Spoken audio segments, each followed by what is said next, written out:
Greetings, my most excellent friends and fiends, and welcome to D&D Surprise Party. I am, of course, your humble dungeon master, Ye Old Dragon. Well, it's Wednesday night, and here we are again with our wonderful, thunderful crew out in Saltmarsh, having all sorts of mysteries happening all around them. So, before we get into tonight's shenanigans, we do have a couple of announcements. First of all, thank you D&D Beyond for sponsoring us once again. I just wanted to let you know that they are still having a special bundle of play for players, the Players Bundle, where you can get the Player's Handbook, the Sword Coast Adventurer's Guide, Xanathar's Guide to Everything, and Tash's Cauldron of Everything. But fortunately, they're digital, so you don't have to sprain your arms trying to carry them all. And you can get them all. If you order all four of them together, you will get 20% off. So that's the Player's Bundle. Go and get it from D&D Beyond today. Sarah. Yes. You find yourself in an ancient library. Ooh. There seems to be just particles of dust hanging in the air, illuminated by random rays of light coming in through covered windows. The air has the mustiness of old books and I was ink. about to ask. And there's also that wonderful smell of ancient wood from all the shelves holding everything. And there's the slightest wind blowing through the labyrinthine bookshelves in this library that lets out almost a little moan. And you find your way to this one section, and on the floor there's a book, an ancient-looking tome. It doesn't have a title on it, but strangely, the cover bounces, almost as if it's trying to open, but it just can't quite do it. Ooh. What do you want to do? Can I roll investigation on the book? Sure.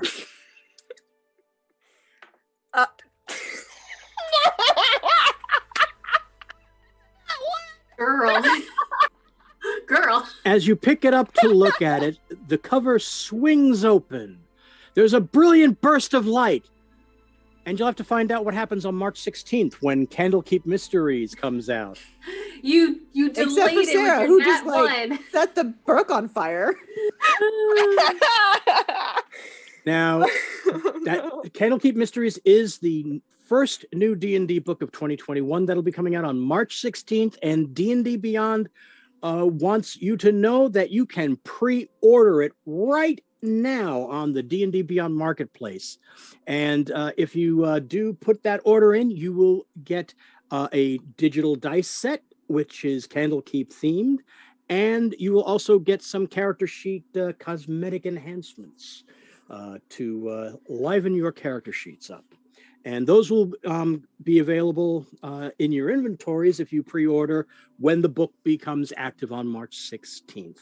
And Candlekeep is basically set in the ancient library of Faerun. And all the 17 brand new adventures are accessible through books. So you can place them in any campaign that you're going through. You can place it in any ancient library that your campaign world might have. So that's Candlekeep Mysteries coming out on March 16th. You can pre-order it from D&D Beyond right now. And our second sponsor is the wonderful folks over at Neverending. If you go over to neverending.app, there's a link for it in the chat. you will find a brand new 2D art character maker. They're currently beta testing a whole bunch of stuff right now. You can subscribe at various levels, including a free one to try out some stuff. But there's new updates happening all the time. They will be adding different beards, different weapons. They've already added wings. So that's where we got some of our wonderful character art that you'll be seeing shortly. And so that's Never Ending. And thank you very much to Never Ending for sponsoring us once more. So does anybody else have any announcements that they would care to make? I think I have one. You do? Yeah. Well, go ahead. Well, I don't think I have one. Someone else had one. Wasn't Sarah? Was it Nikki? It was Nikki. No, it was Dragon? No, I don't. Who else is there? Watch me. Okay. Oh. So there's this thing going on. That's the thing. What's the thing? Right now, if you got these kids that are always telling you your clothes are square, Who that you're not thinks my quite clothes are square? that you're not quite nerdy and flashy and fashionable enough, Oh no. boy, do I got a deal for you. What is your deal? Tell me your deal. Take my money now. You gotta go to T-Public. I can't take it. It's illegal. Court order says I still can't take money till June. But Well, you gotta go to T-Public. T-Public. boy I heard Dragon. there's some great gear. There's like maybe some surprise party. I heard that there were like some Shakespearean gear for those more intellectual types. Oh, my buddy Dragon, he's gonna hook you up right, if you know what I mean. Well, with that, and someone named Dragon, they got to be good at hooking people up with some good merch, good gear. He's got the hookins to make you good lookins. This is what this man has for you. It sounds like it might be some witchcraft. Some excellent witchcraft is what you're gonna get on some of those t-shirts. So, So you go see my friend Dragon. You go pay the money, and for the next 3 days, I can't yeah, count. until I think as long as you do it before Friday at midnight. Friday at midnight is the time, friend. If you do it before then, we're gonna shave a nice clean 30%, 35% off 35. some orders. It's don't worry, some extra merch fell off the back of a truck. It's good. It's good. Don't worry still. about It's it. good. Don't worry about it. Forget about it. Forget It's about gonna it. be fine. It's gonna be fine. It's good. It's good. It's good. I mean, so yeah. You want to look nerdy? You want to look flirty? You want to look fashionable? Go to T-Public, Draconic Verses. I think there's a link. Does someone have There's a link? There's this thing called a chat. I don't know where it is because that just sounds like made up technology world.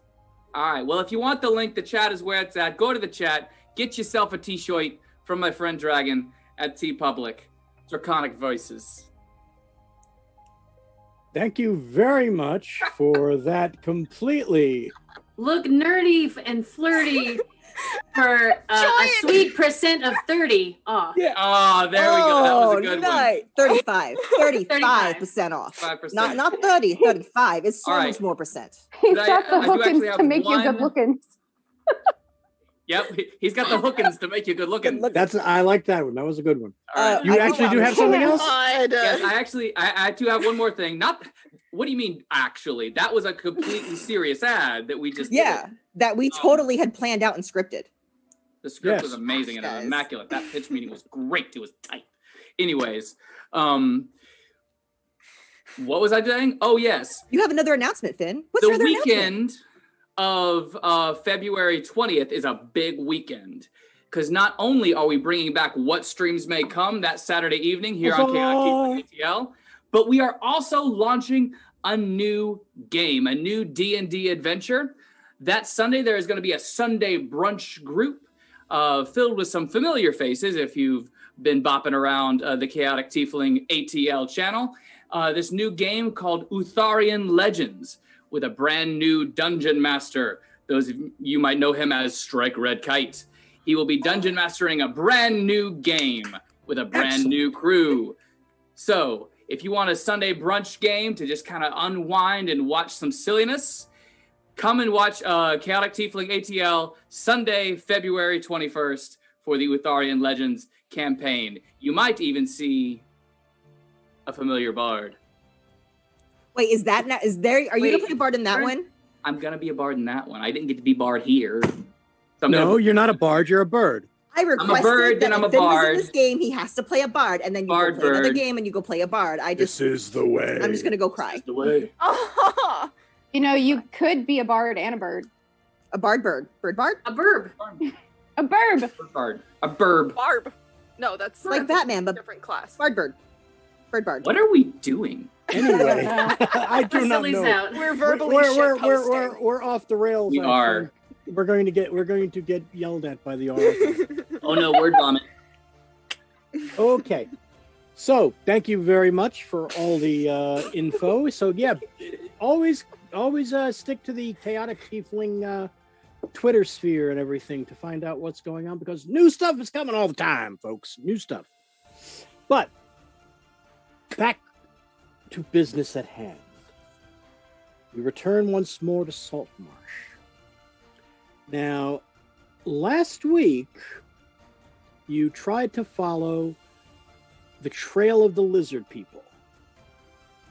And that didn't exactly pan out terribly well, as the only opening that you found, well, you found two openings, actually. Lulu had found an underwater entry, but it seemed to go on much too long for anybody else to be able to traverse. So then, flying overhead, Selmathay found another entrance going along what seems to have been the same stream.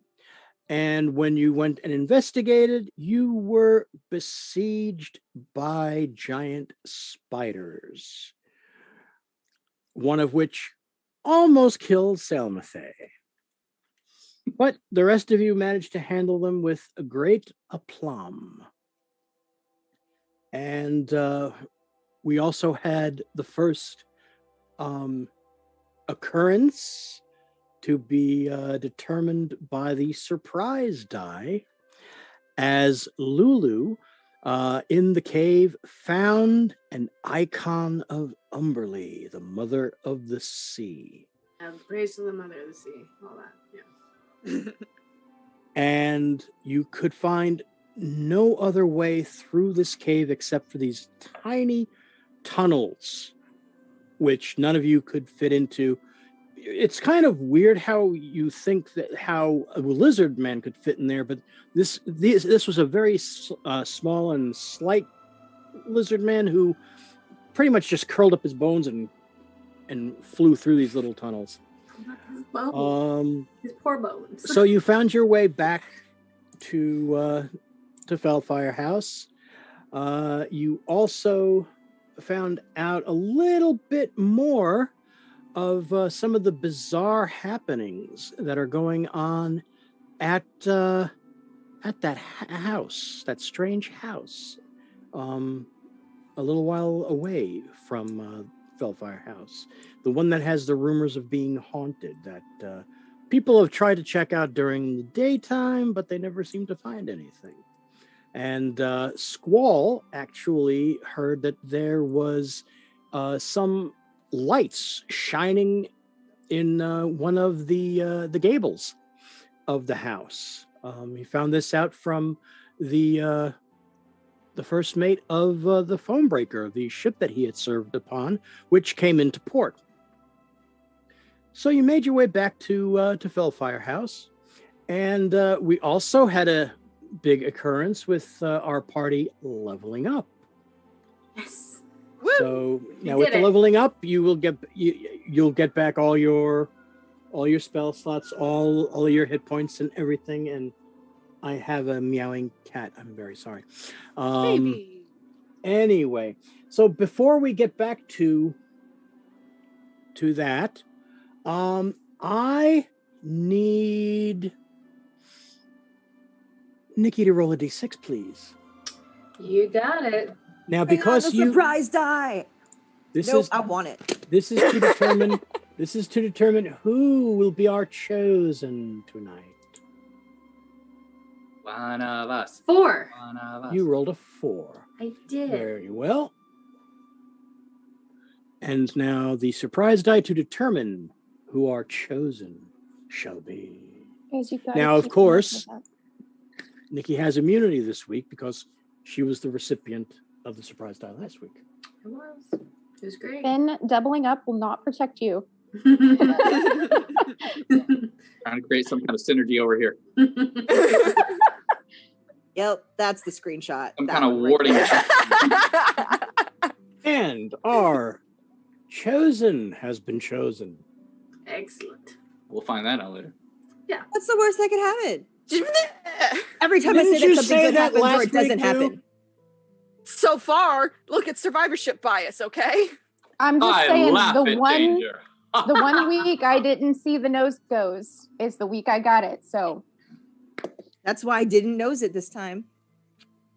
Who knows? Ah, Oh. Okay. So, all right, so it's the middle of the day. You've come back. There's the slightest bit of a crowd in the Faelfire house. You have Lug is behind the bar. You don't see Hildy anyplace, and you there's one or two dwarves over in one of the corners, and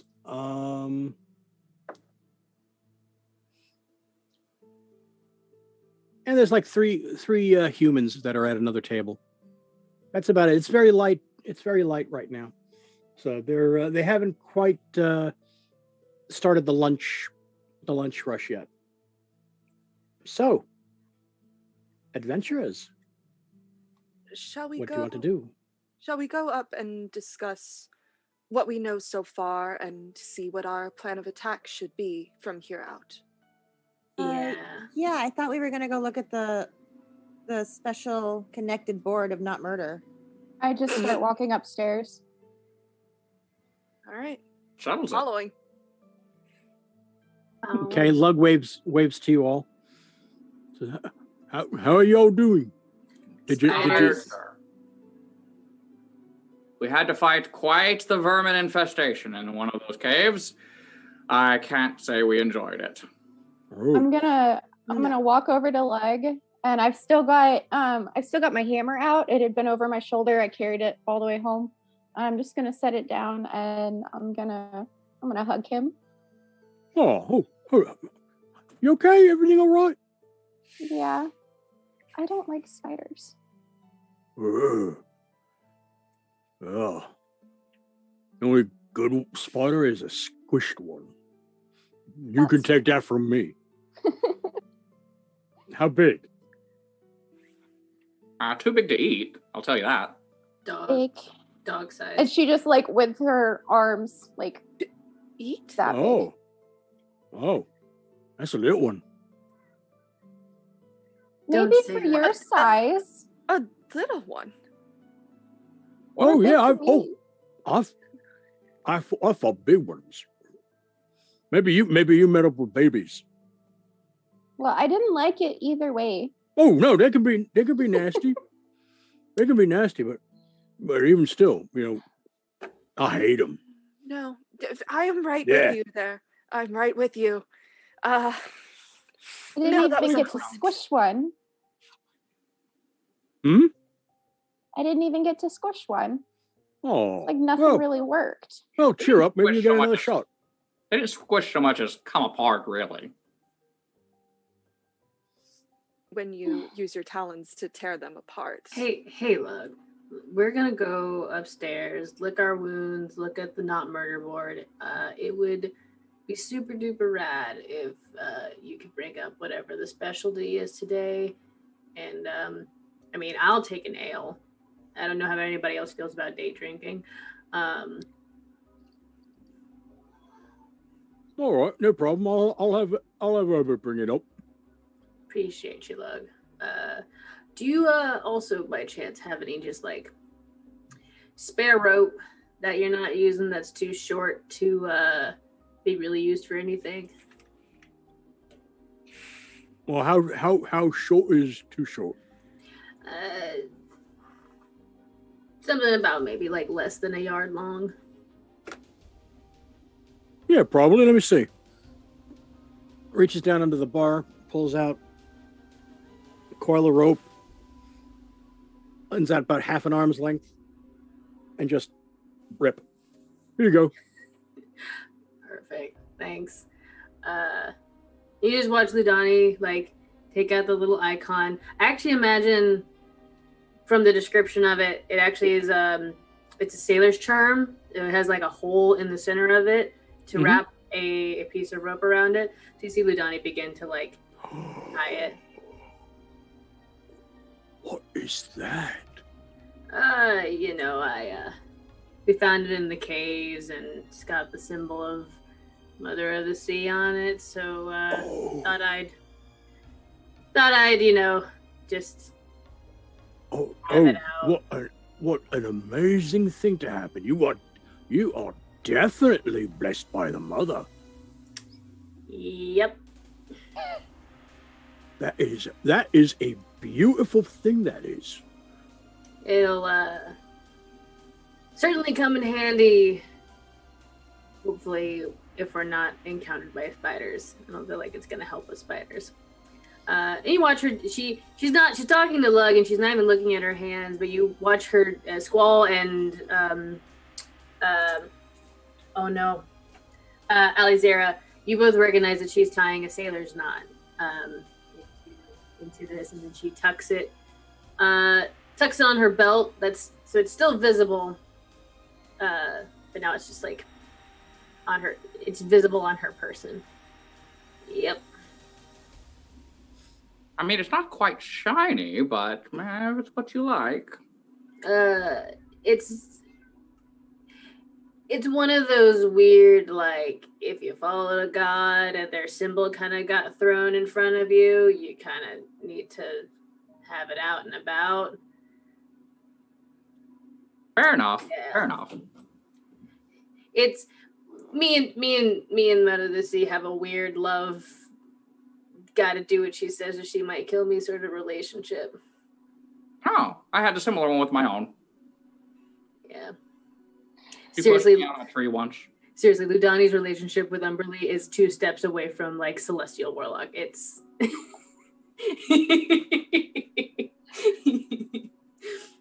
anyway. And you hear a voice from the back room. Lug, what's going on? Why are you taking so long? Oh. And well, the young'uns are back. Oh, really? Oh. So she comes running out. She's got like black soot on her face. That blasted stove exploded again. I don't know why. Huh. Gonna have to air the kitchen out again tomorrow. Hello. I look aside. Oh my. Well, wait a minute. And she claps, and the soot vanishes, as you've seen her do. Can I help? No, dear, no. You seem to have a lot on your plate. Are you all right? Is everybody all right? I thought I heard Lug say something about spiders. Spiders. Yeah. Yeah. And she sees the icon. Oh dear. Oh God. Oh, I've never seen one of those before. I've heard of them, of course, from Arden, but to actually. What did he say when he saw this? Did he give it to you? No, we found it in the caves we went to, where we got. Oh, did you find those lizard people? No, we found spiders though. Oh,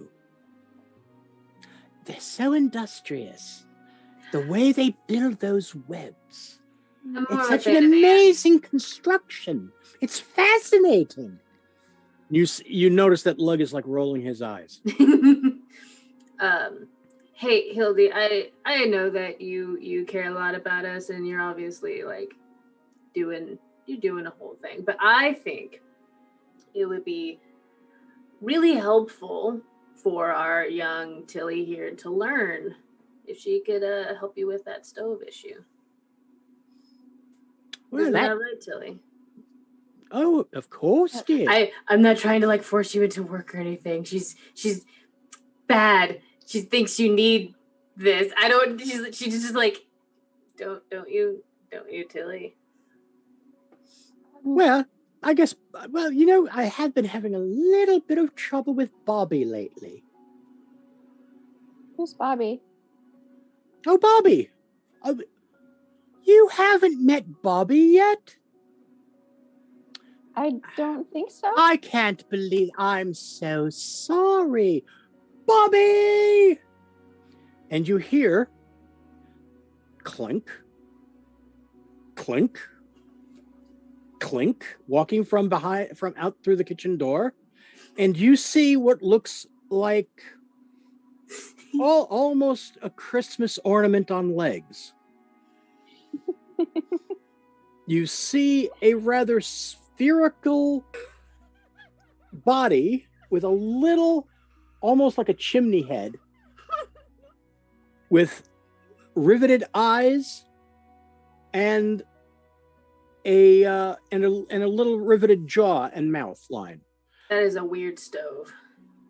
I take a knee and just kind of lean on my hammer. Hi, Bobby. It's nice to meet you. Hello. I am Bobby.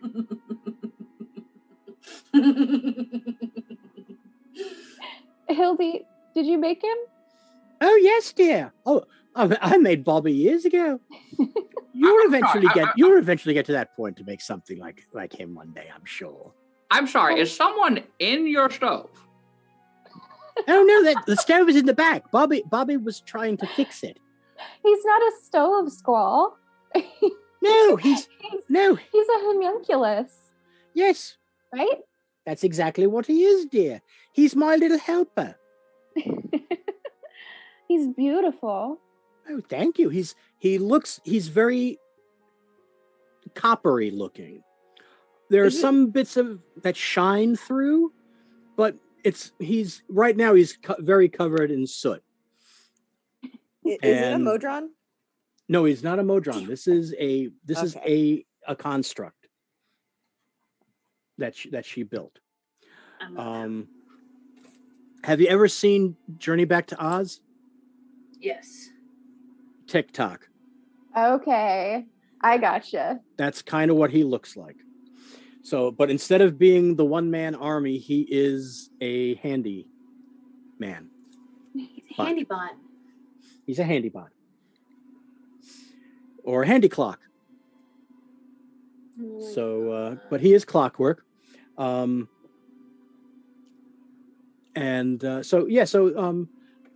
am happy to meet you.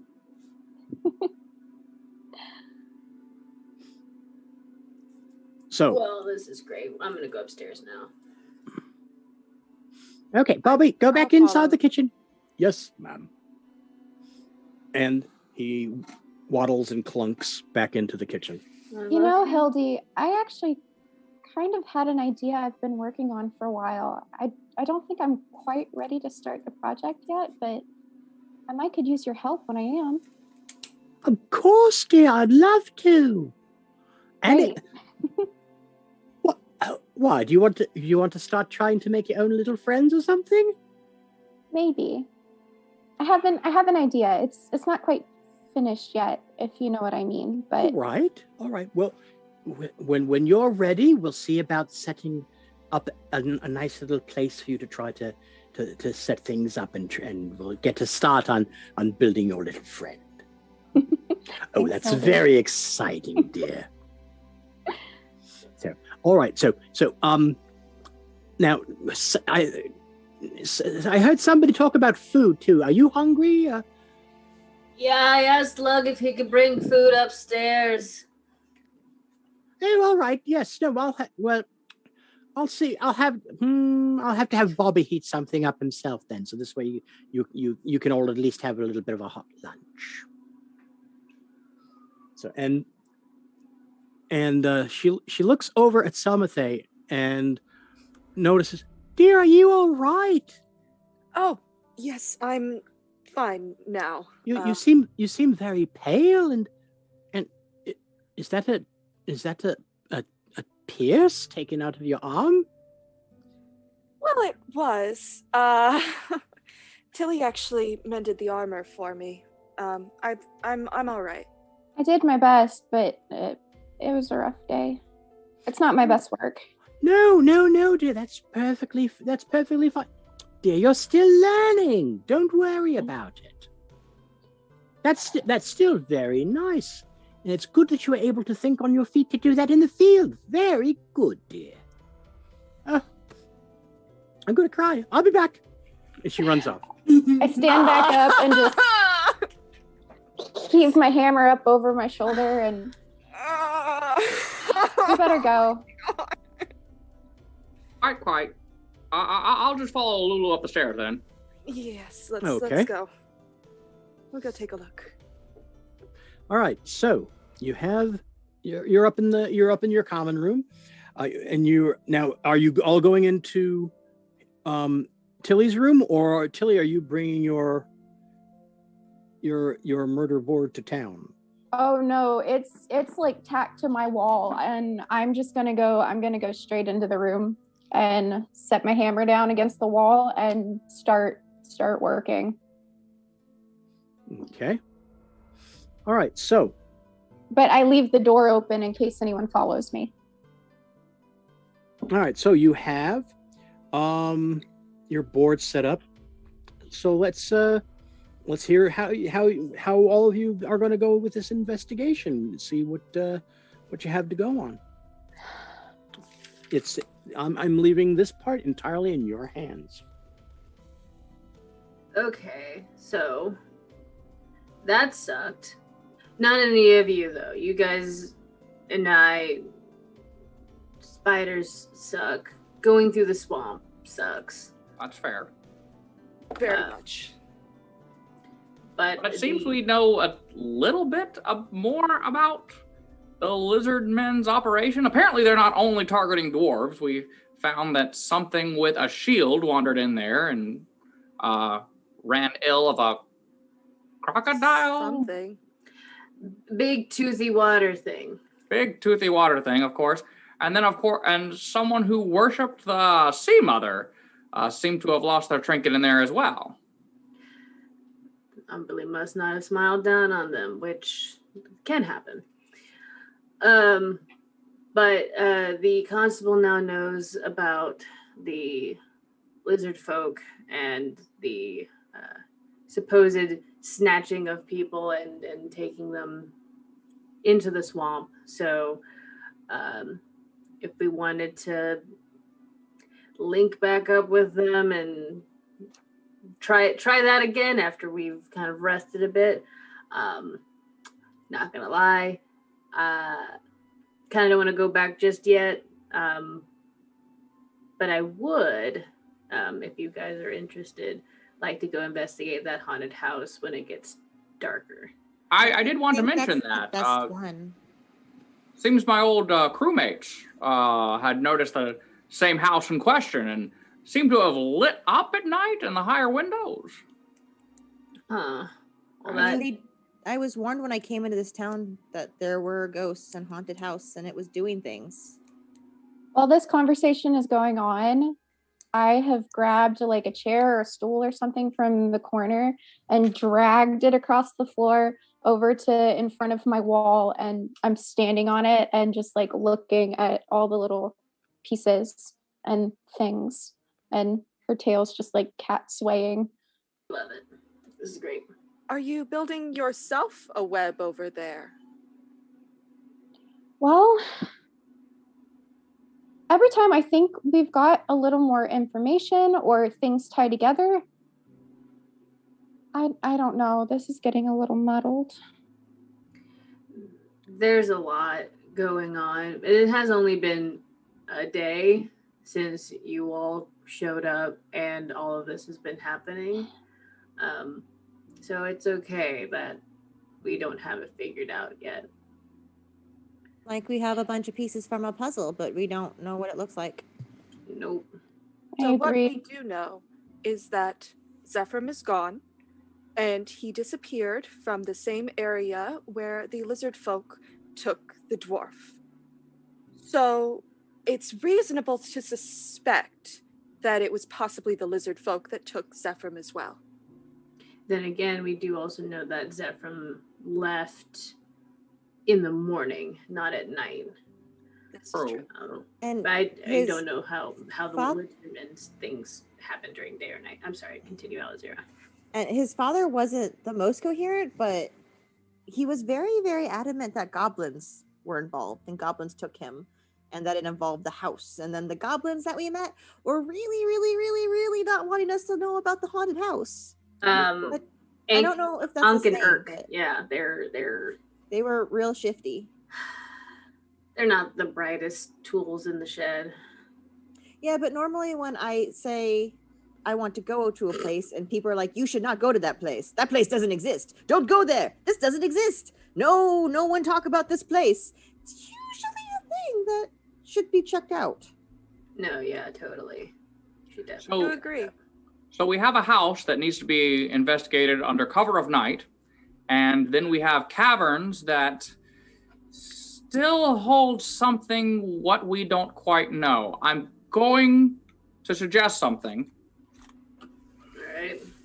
It could work, but it's something I've been trying lately.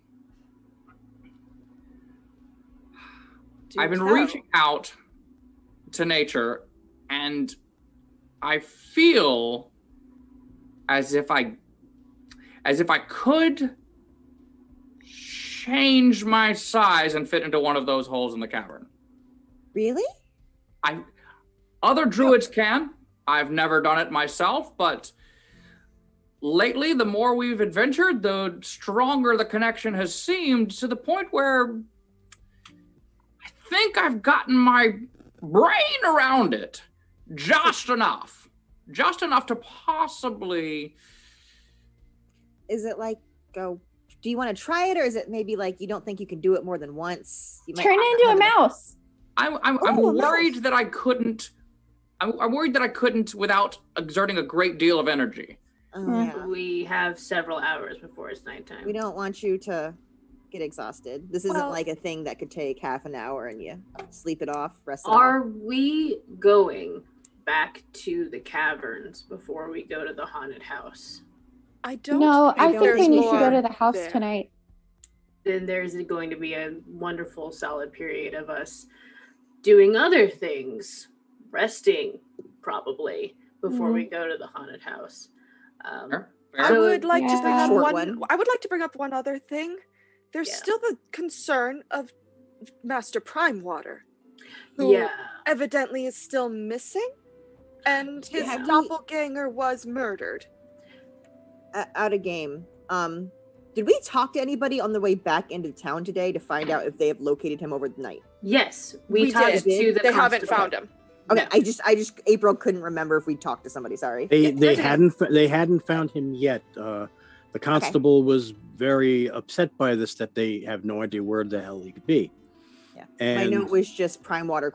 So I didn't write down if we asked. It's okay. I remembered that. I got you. And you also found out that Zephyr was a middleman for Primewater. We also I forgot about that. Thank you.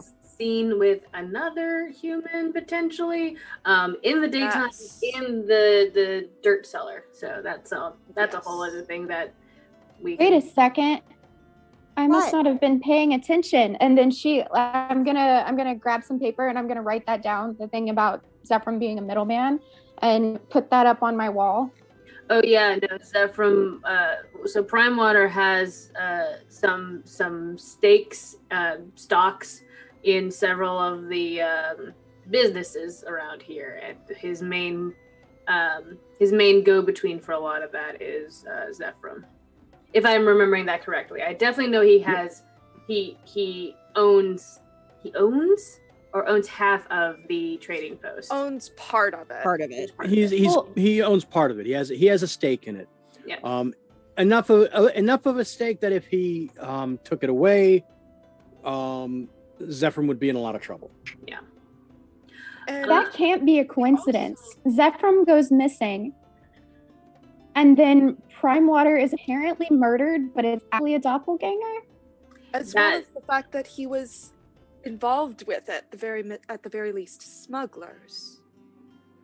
That is. I think And the last place that Zephyr was seen is the same place that people are going missing from. Well, I don't know that the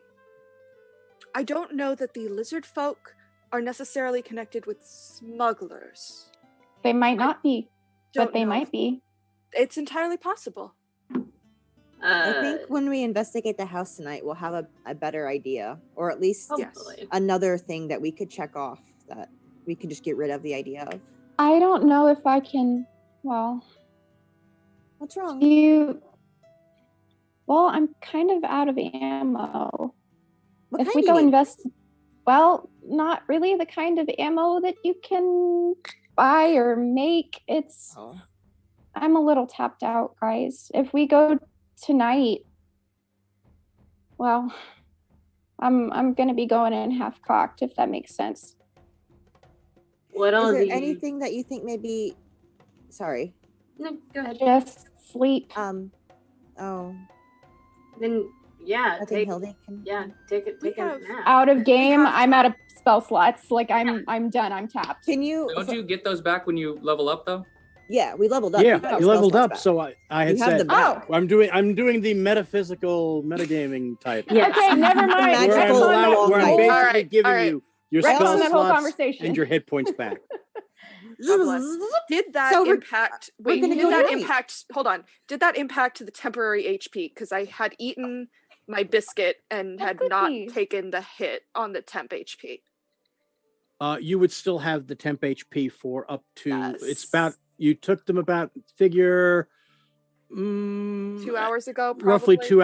Roughly 2 hours ago from the time getting back from the swamp and everything. So you got about 6 hours left of your temporary hit points. So it'll probably be gone when we actually go tonight. Okay, that's right. fine. As will the rest of the biscuits. They will have lost their potency by then. Oh. Okay. Well, that's all right. Well, If I eat it at the 7th hour, will I then get 8 more hours? Well, that's the funny thing, and that's how I'm actually judging it. That if you actually do eat them before the 8 hours runs out, you get your temporary hit points for the 8 hours. Good. Hey, Tilly, Eat it you look before like the you know the expiration time. Can you set an alarm for like 6 hours and 59 or 7 hours and 58 minutes from when we got these cookies? I can definitely brainstorm a way to do that eventually. Okay. She pulls out a notebook and starts jotting down, okay, must invent new clock thing. Invent alarm clock. And while you're talking about that, you hear a voice. Hello. I have food. Hello. Open the door. Oh, I for some reason thought the door was open. Hello? I left the door open. I'm sorry. I brought your food. And, I feel like you see that it's Herbert. It's the 17, 18-year-old kid that ran out that helps out around every place. Yeah. I'll go and take the food and start like distributing it to people in the room. There you are. Enjoy it. Master Lug makes such excellent food. Yeah, he does. You learning from him? I'm trying to. It's something that I want to do eventually. I'd love to own my own place. What does Herbert look like? Like, can I get a visual? Herbert is he's very gawky. He's got shaggy blondish hair. He has a very profound chin that sticks out. The hero chin? He's about I would say maybe like 5'9", 5'10". All right. And he's barely got the blondest of mustaches. Oh no, the rat stash. Barely. Little peach fuzz. I love it. He's got the little peach fuzz mustache, the blonde peach fuzz mustache. And welcome to Surprise D&D, everyone, where every new NPC is an exactly, pretty much. No, there was an NPC that we did not awe. It was a seagull. That's true. We didn't awe that guy. We do love him, though. We do love him, but we did not awe him. True. Lulu just taps him on the not taps him, just like, one of those like, all right, you do know that you aren't going to get as much experience working under a roof. You should really think about maybe taking a sabbatical at some point and then come back. It's Lulu? I don't have the money for that. Who needs money when you have the spirit of travel, my guy? Lulu, you sound like my pa. Probably. We probably run the same group. Well, okay. Enjoy your meal. And he very awkwardly backs out, and then you hear. Lulu, I'm all right. You can't just tell people they can go travel. Not everyone can go travel. You hear from the distance downstairs. Herbert, did you fall down the stairs again? Bless it. Yes, ma'am, I'm okay. Maybe we shouldn't send him on adventure. That's me. As you guys are all chatting over whether or not Lulu was giving good life advice. She's not at all. No. She's that friend who comes back from Paris. She's like, oh, everyone should travel. No. She's not that friend. She's definitely like the friend that hitchhiked and couch surfed her way through the US states. Definitely like snuck onto a barge. Smells terrible. Like smells awful. Not the one that like has a trust fund and is like, oh yeah, everybody. No, like, yeah, no, I definitely smuggled myself onto one of those big freighter ships. You're a European hostel hopper. Yeah. So while you guys are doing all that and talking, you suddenly hear a purring noise behind you. I turn around. I think it worked. We can't hear. Is it a cat? Is it a kitty? Is there a cat there? Is there a cat there in the room? There is a Because I cat think there we're about now to hurt that's each other to meowing. try to get to this cat. Was there a cat there before? I lunged for the kitty. It is So did Tilly. it is a black cat that has Tilly very and shiny Alistair lunge fur. at the same time. What are you doing? Why is both this? of you make it. All right, Elazira and Tilly make a dexterity check. Yes. Oh my god. Does Cat Finn get to make a dex check as well to not be held? Yeah, Cat Squall is going to try to jump to the windowsill. All right. Get away from these people. What did you? I got a 15. And what did you get, Jen? 9. The rogue wins again. Well, you actually bump your head into Alzira's foot Ow! as she just dodges out of the way. Now, I have horns. Cat Finn, make a dex damage. Right. At advantage. Dex. Well, I am a cat, so dex save at advantage. Ooh. Okay, that was going to be an 18. And just as you're about to grab at him, Alzira, he squirms right out of your hands. That ain't actually the And you're now lying on your stomach Both of you hold on with a second. with a tiefling tangled around your feet. Ow, my feet. Ow! Ow, why? Guys. Why would you do that? Kitty, come back. I think that's Squall.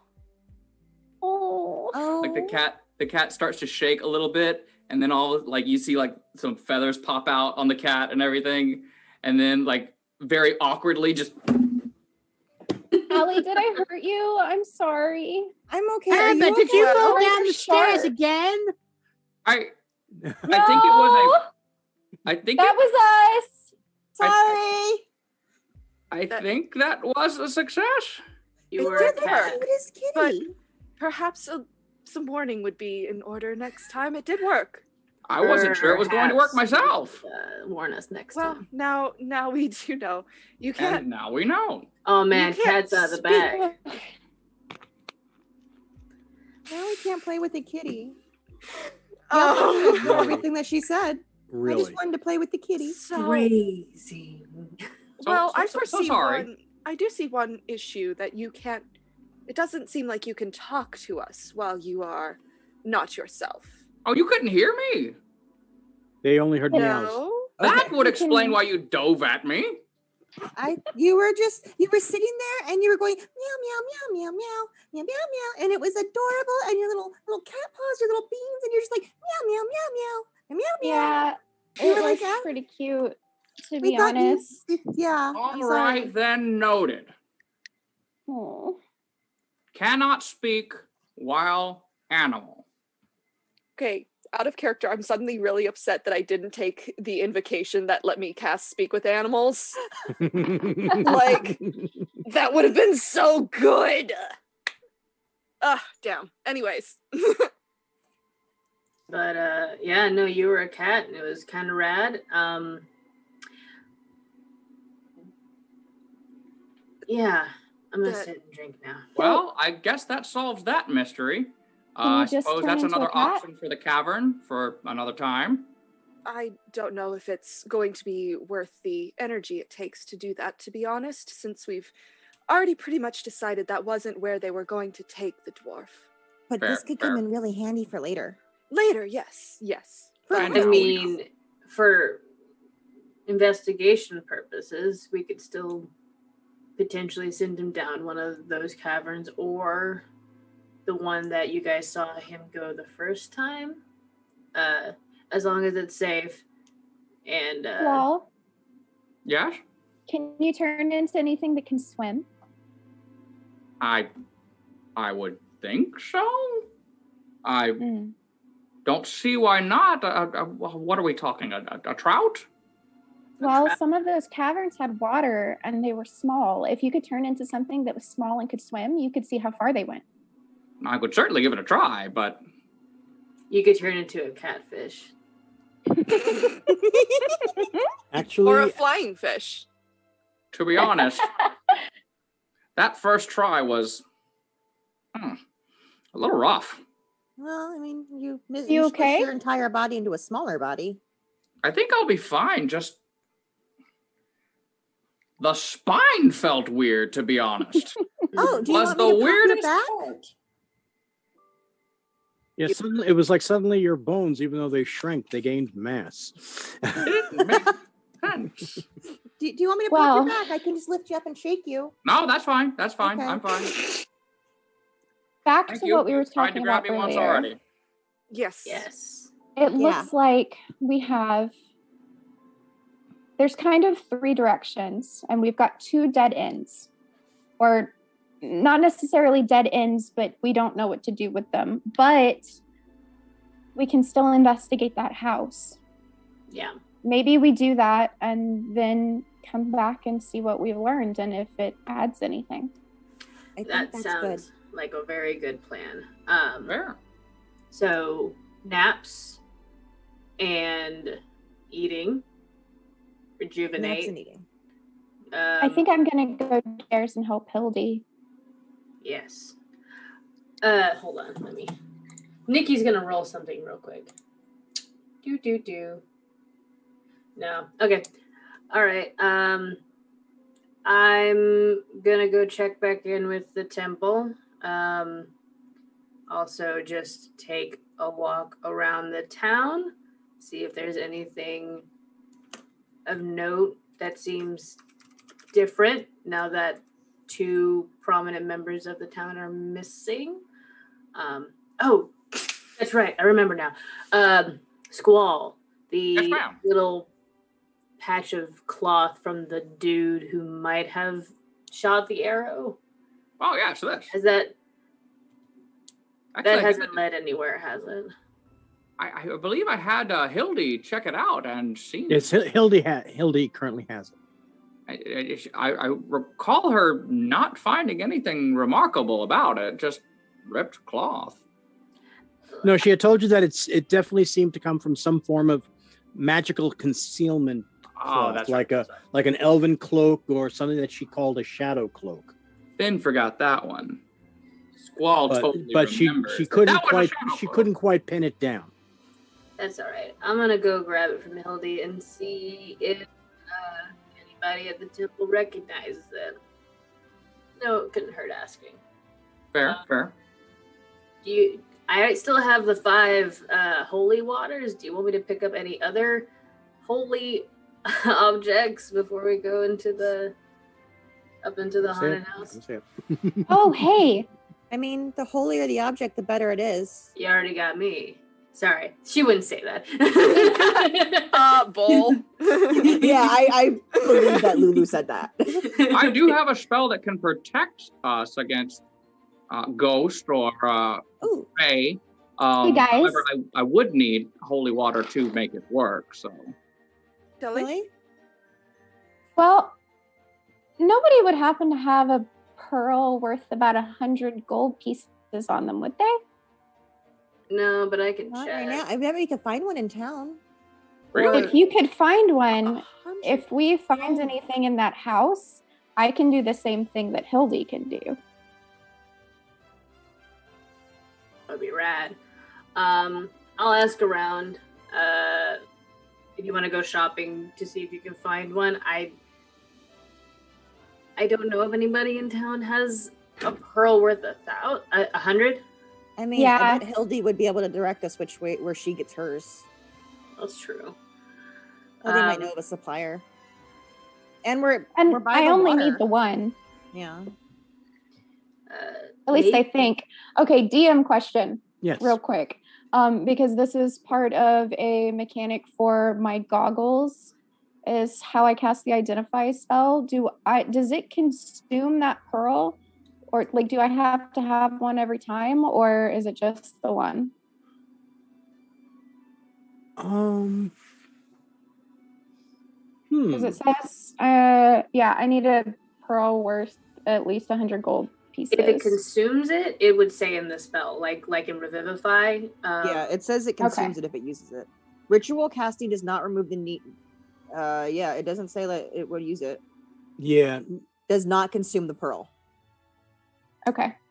So you would need... the plan had been to, like, her goggles are going to be like, they have like pearlescent. I was going to have her like crush up the pearl and make lenses to put on my goggles. That would be so cool. Yeah. Right. You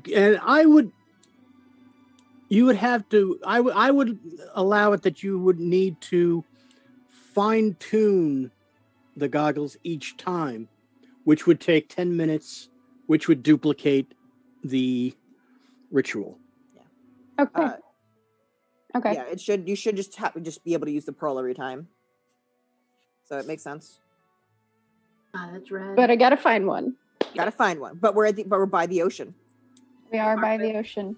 If we're gonna find 100 gold piece pearl for cheap, it's gonna be next to the ocean. Anyway, I'm gonna go to the temple, and I will see you guys before sundown. Here. Certainly. Well, I have fun. Yes. would you mind if I tagged along? Absolutely. Wonderful. You absolutely would mind? You may absolutely come and watch me do some, honestly, probably pretty boring stuff, but Well, I have nothing here that I need to attend to, so I'd like to see more of things. great, and we can get to know each other more. Lulu says she definitely picks up the like mug that has the rest of her ale and begins walking out with it. All right then, sure. We're gonna have fun. All right. I am going to take my gauntlets off and just like put them on the bed and then run downstairs to find Hildy. Okay. As you run downstairs, you do notice Herbert, who's rubbing his head. Oh, are you okay? I'm a little clumsy. I fell down the stairs again. It's all right. And he takes his hand away, and you see this goose egg sticking out at an angle on his noggin. Sweet. I'm kind of clumsy too. I've gotten a few of those. But I'll have to try to be better if I want to be a good chef like Master Lug, though. I mean, otherwise, I might end up like my grandfather. He is really good. I bet it just takes practice, and Lug is probably a really good teacher. Oh, I know. That's why I'm here. He took me in. Him and Miss Hildy took me in, and he was very eager to teach all he can about cooking. And I've got such a long way to go, though, Miss. I really do. Oh, you don't have to call me Miss. My name's Tilly. Oh, but you're part of the family. I have to show you as much respect as I can. Just call me Tilly. And I mean, if you stay here with Lug and Hildy, that kind of makes you family too, doesn't it? I never thought I'm of not it that way. Directly related to them either. I never knew my parents, and Hildy's family just kind of took me in. I mean, look at me. I'm pink. I'm not exactly a gnome. No, that you're definitely not a gnome. To be honest, and please forgive me if I'm too forward, but I've never seen anybody quite as pink as you. I've never seen anybody else pink, so I mean, she can get pinker. Nikki, you are not here. Go away, Nikki. I'm muted. What are you talking about? And Herbert spontaneously combusts. No, but what about the wedding? Yeah, did we just have like a meet cute? Was this like just a rom-com meet cute moment just now? Oh my it's cool. God. We're gonna go to the second story of the rom-com with Tilly and what happened to in a minute. Wait, but what happened to the other ship? There's so many. That ship has sailed. I was gonna say you just abandoned the first ship, April. Damn. Abandoned ship. I can abandon anything. I support all the ships. Okay. Because she's a shipwright. I build the ships, bitch. Why is Tilly on all of them? And then I leave them. Because Tilly's great and we love her. Tilly likes going out on those 3-hour tours. 3-hour tour. Never mind. All right. Ooh, so get lost. Let's rein it back in. Okay. Yep. We're back. All right. We're So you hear from the back. Herbert, is everything all right out there? You're not falling down the stairs again, are you, dear? No, Hildy, that was me this time. Oh, you fell down the stairs, dear. Well, not down the stairs, but Squall turned into a cat, and I dove at him, and I may have jabbed Elazira in the foot with my horns. But it's okay. Oh. Well, you've had an eventful afternoon, haven't you, dear? He was a really cute cat, Hildy.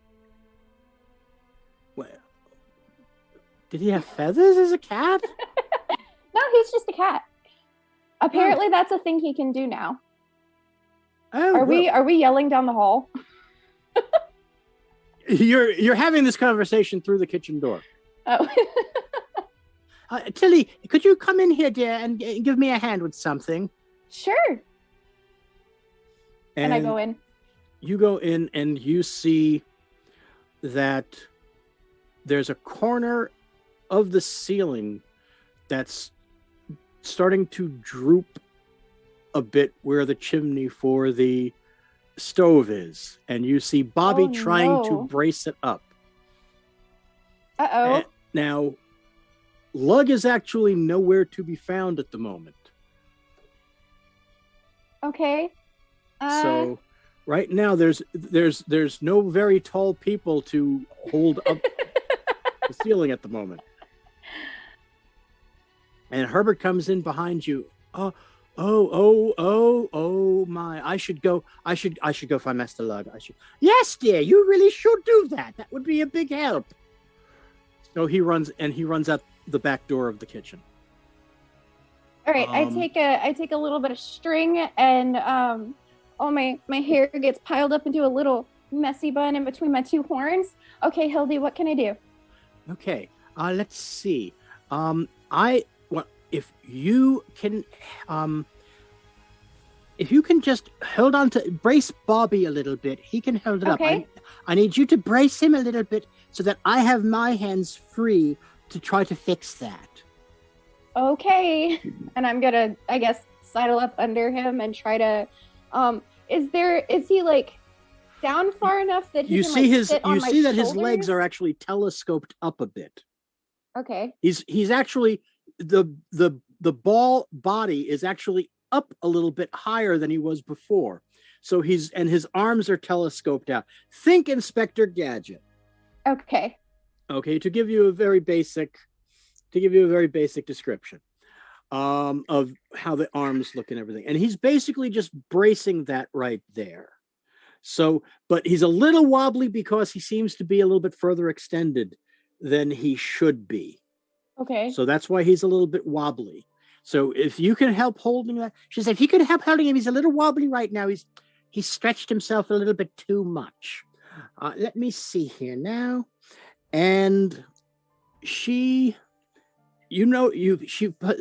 reaches into a bag that's on her hip.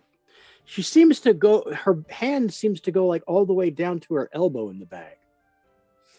And she pulls it out, and she's got a big glove in her hand. It's a glove similar to yours. Oh. Only it's got fingers. And she puts it on, and she presses a few buttons on it, and she holds it up and aims it at where the roof is starting to come in a little bit. And you see that you notice that suddenly it starts changing. It doesn't seem to be completely wooden. The timber that was there, it's starting to look a little shiny. It looks like it's actually turning into metal. Okay. So and she says, okay, bring your hands down, Bobby. And you see his hands starting to retract. And there's no more give in the ceiling. It stopped moving. That was pretty good. A little bit of alchemy now and then comes in handy. Pun intended, dear. And then she takes the glove off and puts it back down into the bag. And she goes over and sits on a stool and just collects herself for a few moments. And you see that you can let Bobby go now, dear. And I let go of him, and I'll go sit crisscross applesauce in front of her. Okay, and he scopes down and make a perception check. Okay.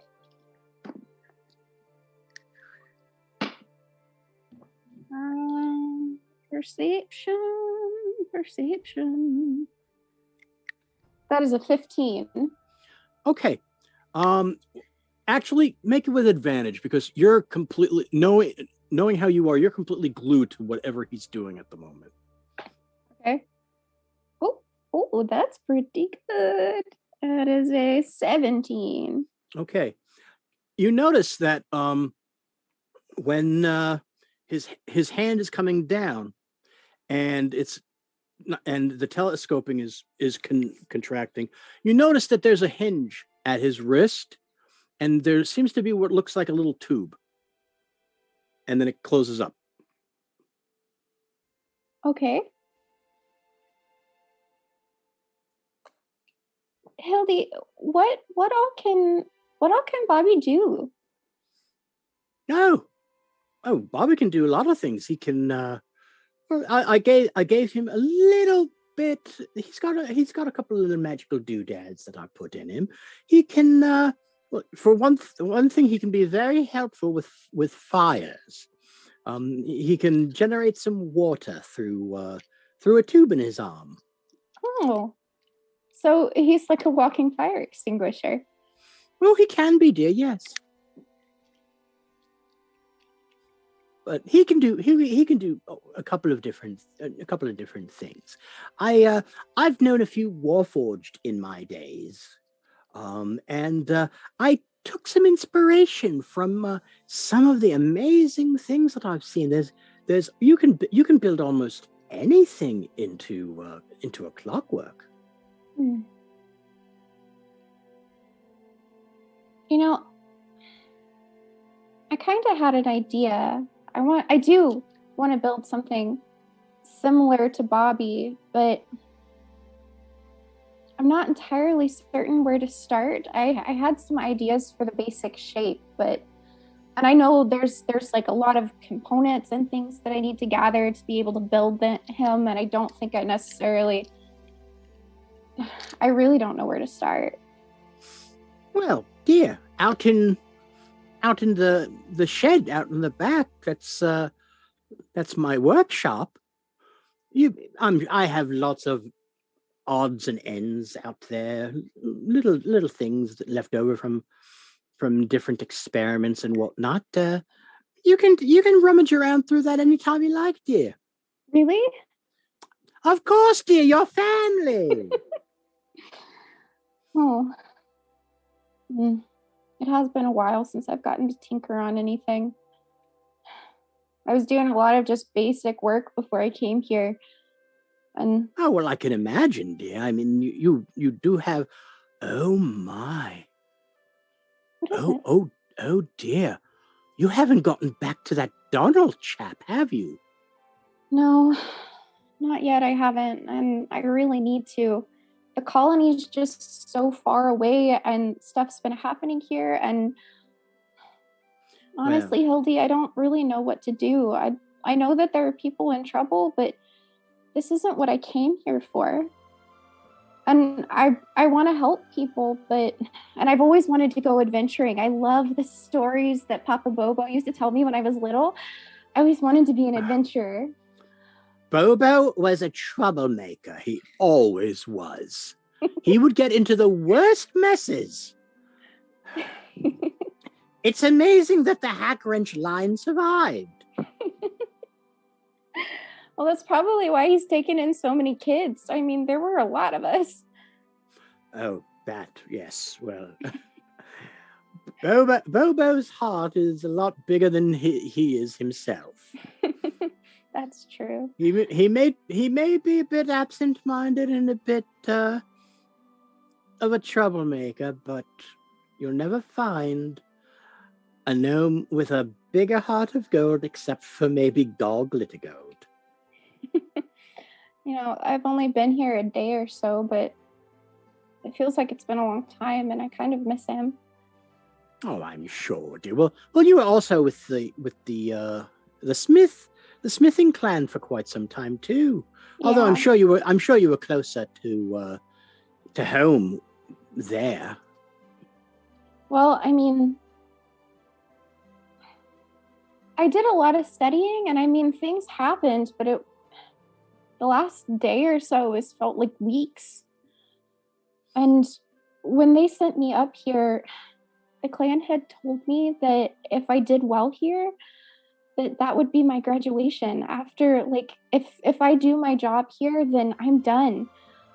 I can do anything I want to, but I see. I can't mess this up, Hildy. I can't. My dear, anybody that's raised by a hack wrench and can get along with dwarves the way that you obviously can, you don't have too much to worry about.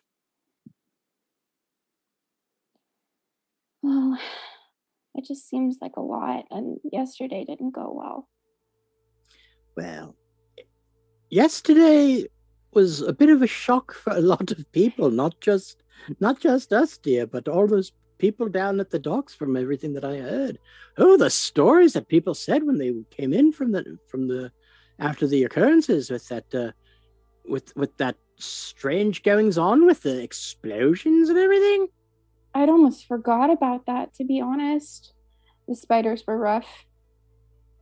Spiders? Oh, that's right. Yeah. That's right. You ran into those spiders. Oh, I tried. I've done so much to those stupid gauntlets, thinking, when I graduated, I would get to go out and go adventuring. And I tried to prepare for that. But now, Tilly, everything that I tried last night didn't work. Don't you ever say anything against any invention that you make. That is the worst thing an artificer can do, dear. It's just the first time I've tested it, and I completely missed. I've never actually fired them in combat before. If I had a copper for every time, every first shot of one of my inventions blew up in my face or somebody else's, why, I'd be richer than Prime Water. It's just Selmathe got hurt. She got hurt really bad. And she's okay now, but what if that happens again? Dear, it's not your fault. Take it from an old adventurer herself. Some things you cannot control no matter how much you want. Some things you have to depend on others to do it for themselves, or somebody else to do a job that you yourself might not be able to do.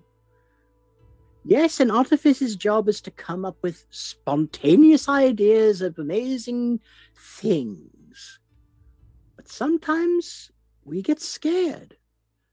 We go blank, and the next thing you know, the Goliath you love is lying down on the ground with a huge boulder on his leg. Oh, Hildy. What did you do?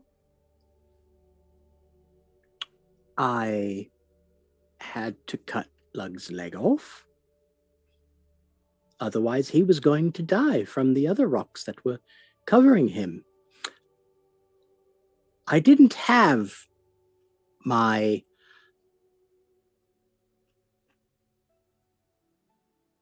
stone with me at the time. I couldn't do what I did with the ceiling up there yet. And I had to take his leg off, or else he was going to be crushed by the other rocks. We were able to get them off, and we were able to drag him out. How did you keep from panicking? Who said I didn't, love?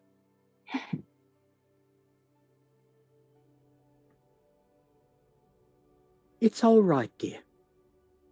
I'll get a little misty-eyed thinking about it from time to time, but that big goofball is still with us. That's true. So don't you worry. And believe me, I'm sure Selmathe is a lot tougher than she looks. I mean, look at those wings. That's amazing. She's a tiefling. She's like me. I didn't even know that. Well, yes, dear, of course she is. I haven't seen a lot of other tieflings, to be honest. I didn't realize. I felt kind of stupid afterwards. Oh, dear, don't worry about it. Dear, you've been raised by gnomes and lived amongst dwarves. You're the tallest person we know. Next to Lug, of course. I'd never seen anyone as tall as Lug when I walked in here. I'm serious. It was so shocking. Well, at any rate, dear, when you feel you have the time and the energy, go ahead and rummage through my shop and see about making a little friend of yourself. And oh dear, and she looks at Bob, and you see that he's like slumped over. Oh no! And his hands have drooped out, and you just hear. I reach out to try and like brace him before he hits the ground. Oh no, he doesn't. He just shifts kind of. His feet are still flat on the floor. He said, "Oh no, he's all right. He's just powered down a bit. I have to give him. I have to give him a bit of a rest. Oh, he literally I stretched gotcha. himself too thin. I pat him. Just take a nap, Bobby. You did a good job. Thank you, Hildy. Oh dear, no problem. Now, did you have enough to eat? I did. Oh, I forgot why I came down here in the first place. What's that? Well, I came down here to see if you need any help, but also I need to find a pearl worth about 100 gold pieces. Well, I'm gonna take my goggles and I'm gonna try to make some lenses so that when I look at magical objects, I can do that same thing that you do and figure out, what they are. Oh, an identify spell. Yes, exactly. Applying them to lenses, that is definitely the way to go, dear. I thought it might work. Oh, I'm sure it will. I need to find... I don't have any spare pearls. The only ones that I had are these little cheap ones. They're not real pearls of power. If it was a pearl to make a pearl of power, a full pearl of power. Oh dear, that's hard to say. If it would have been at least a 100 or 200 gold piece pearl. Well, do you know anywhere in town I could find one? Oh dear. Well, Saltmarsh is not exactly a bursting metropolis with the greatest shops around. I mean, it's a lot of fishermen. It's a lot of bait shops. It's a lot of net makers, a lot of line people. They make, fishing lines and whatnot.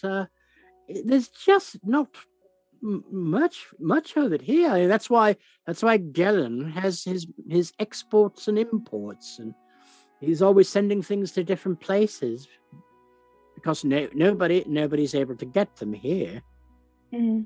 You might the try trading post. You might know oh no, Zephyr wouldn't have anything like that there. He has there's very little that he has that's anything like that. Who might actually have something like that? I wouldn't be surprised if your clan had those. Oh, I should have thought of that first. I didn't even think of that. Oh, my brain's been full of cotton and slugs for the last day, it feels like. Oh. I understand that feeling very well, dear. I guess I should go check in with them. It's just really far, and everybody's wanting to go to that haunted house tonight. Oh, well, the haunted house isn't too far away from the colony. It's only about, I'd say maybe about a half hour to an hour at most. We could stop there first. Past the house, yes. Oh, I would think so, yes. That could work. Mind you, it's just a chance, but I would say that they would be your best chance of finding something like that. Probably. I was kind of worried when I first came here that finding components was going to be difficult. I remember some of the dwarves talking about it. Well, they are trying to set up a mine, and they seem to think that there's something in there that they can use. That's why they came here with under the auspices of the government. Yeah, they told me specifically we're looking for mithril. Oh yes, of course. That's bread and butter for the dwarves. Okay, well, I'll probably check there first. Can I help you do anything else? Well, I think Bobby just needs to rest and everything, and I think that ceiling's braced pretty good. I'll have Lug take a look at it later on. He's almost up there anyway. He'd be able to tell if it's braced properly or not. Okay. Well, everybody else is out running their own errands, so I guess I'll just go check and see if Lug needs help peeling potatoes or something. I just want to make myself useful. You guys have been so kind to us. What's that? You have people waving. I think Squall and I are still sitting at a table just watching. We're just chilling we haven't even gone downstairs. We haven't even gone downstairs. I poured a beer into a bowl for Squall. Well, I knew that like Ludani and Selmathe had left.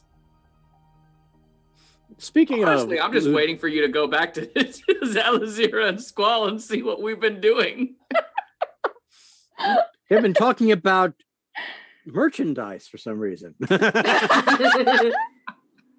Do you want to cover your meat suit? Whether you're feathered or furred, we have the shirts for you. All right, so you go back upstairs, and there's Squall and Alzira. Squall and Alzira, what have you been up to? So she drops me. He catches me. Raises me back up. Drops me. She catches me. Raises me back up. And this goes on for some time. Eventually, my father doesn't catch me. And that's how I learned to fly. That's, I mean, it sounds like how you would learn to fly. I was told we were going fishing. I don't have a dad. Oh. Oh, well, that's fine then, dear. You didn't need to learn to fly anyways. No. I'm really good at swimming, though. They threw me in the water a lot. Oh, well, that's applicable to life there. So, Tilly, you come up in the middle of that conversation.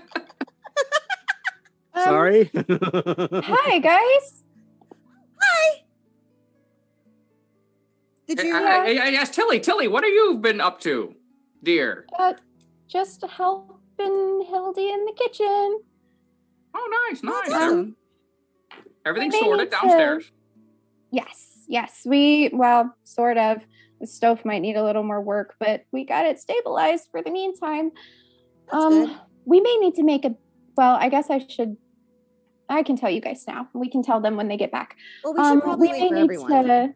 Okay, so while you start telling them everything, Selmathe and Ludani, where are you heading to? So before Tilly went to go check with Hildy, Ludani went down and was just like, can I have that black cloth that Squall gave you? Really gets that from her and finishes off her ale, and her and Selmathe are heading up towards the... Oh, yes, dear. Here, take that. I'm sorry, there's a bit of an upset in the kitchen I have to take care of right away. Excuse me, dear. So Ludani leads Selmathe, and they walk up to the temple, and Lulu's just like, so, Nikki can't remember. Did Selmathe, the first night they were sitting around the table, talk about her village and how she got her powers? Yes, she did. Okay, cool. She went through her origin story. I needed to make sure, like, I Nikki, remember hearing that. I just can't remember if Lulu did. Yep. So, she went through I'm not evil. I swear it's not my fault there's a fae. Well, it's sort of my fault, but I didn't want there to be a fae here. No. It's fine. It's cool. How are you holding up? Well, I'm all right. I will say that was the first time they've had to come and check on me, so it was a little bit of a shock seeing a fae not in the Feywild. A little not fun. Well, not for us. He seemed to be having a gas. Well, that's fae for you. All fun and games. I'm not particularly familiar with the fae, so you'll have to teach me, I guess, if we ever meet more of them. I hope we won't, honestly.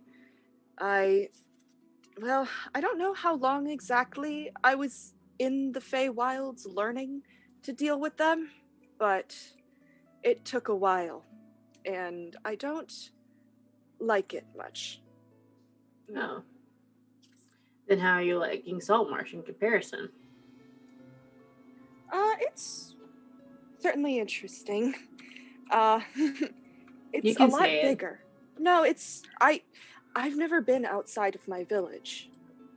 This is bigger than anything I'm used to.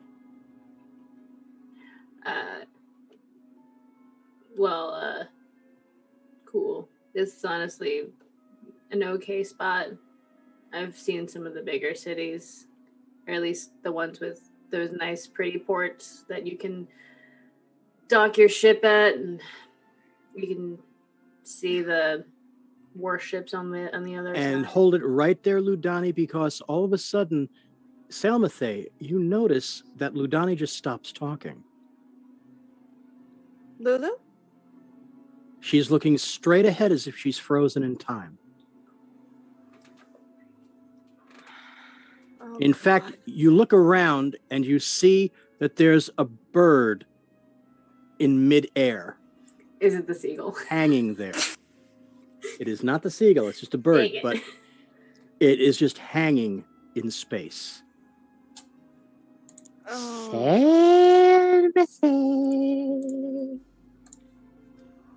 Isidore, is that you? Oh, who else would it be, dear Selmathe? I don't know. What is it? Oh, I come bearing good tidings to you on behalf of the Master. Very well. And he appears before you. Only he seems a little taller. Isidore or Oberon? No, this is Isidore. Okay. But he seems a little taller than the last time you saw him. Oh, I can look however I want. I want it to be a little bit less threatening for the mortals. This is closer to what I actually am. But I don't think even you could handle that. Anyway, I need you to hold up your hand.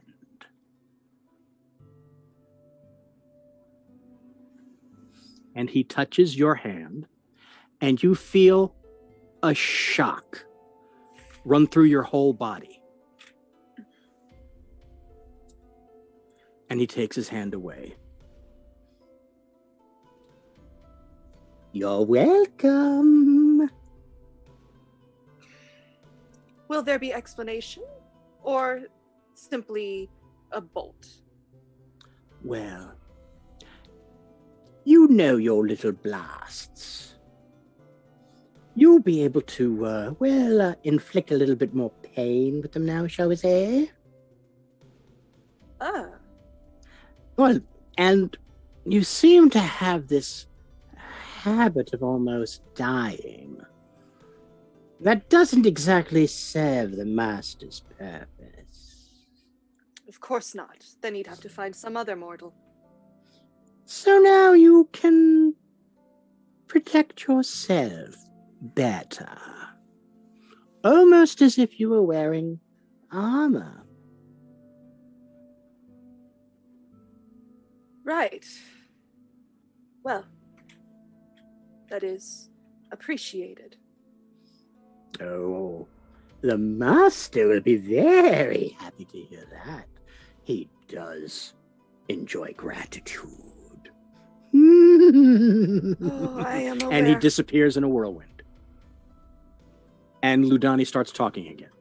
Yeah, and like Selmathe's like stopped and just like, hey, you okay? fucking Isidore. You're All right. criticizing him, not saying that you actually have fornicated with him, right? No. Bad Okay. idea. Very, very bad idea. Good lord. Just checking. I don't know your preferences, know how you express it. I'm all right.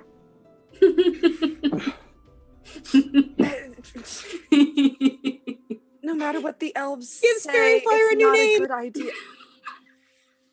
God damn it!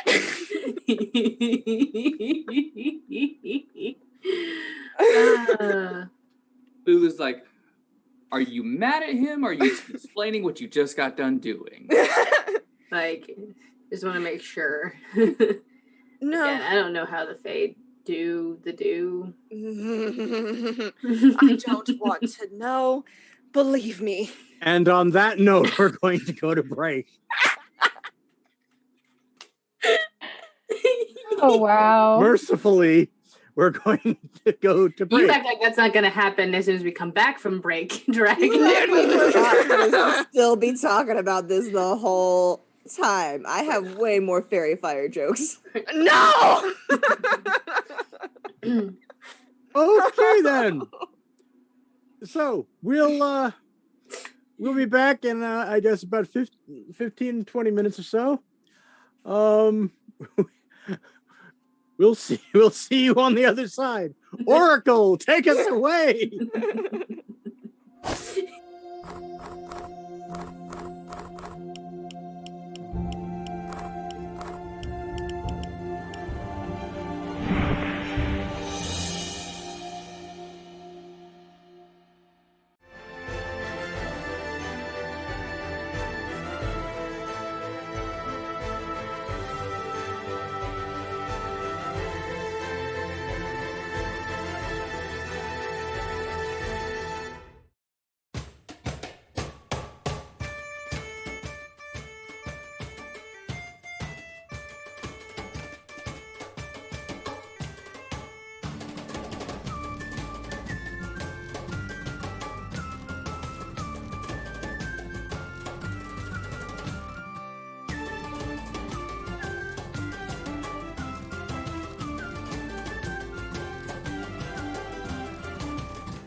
we're back.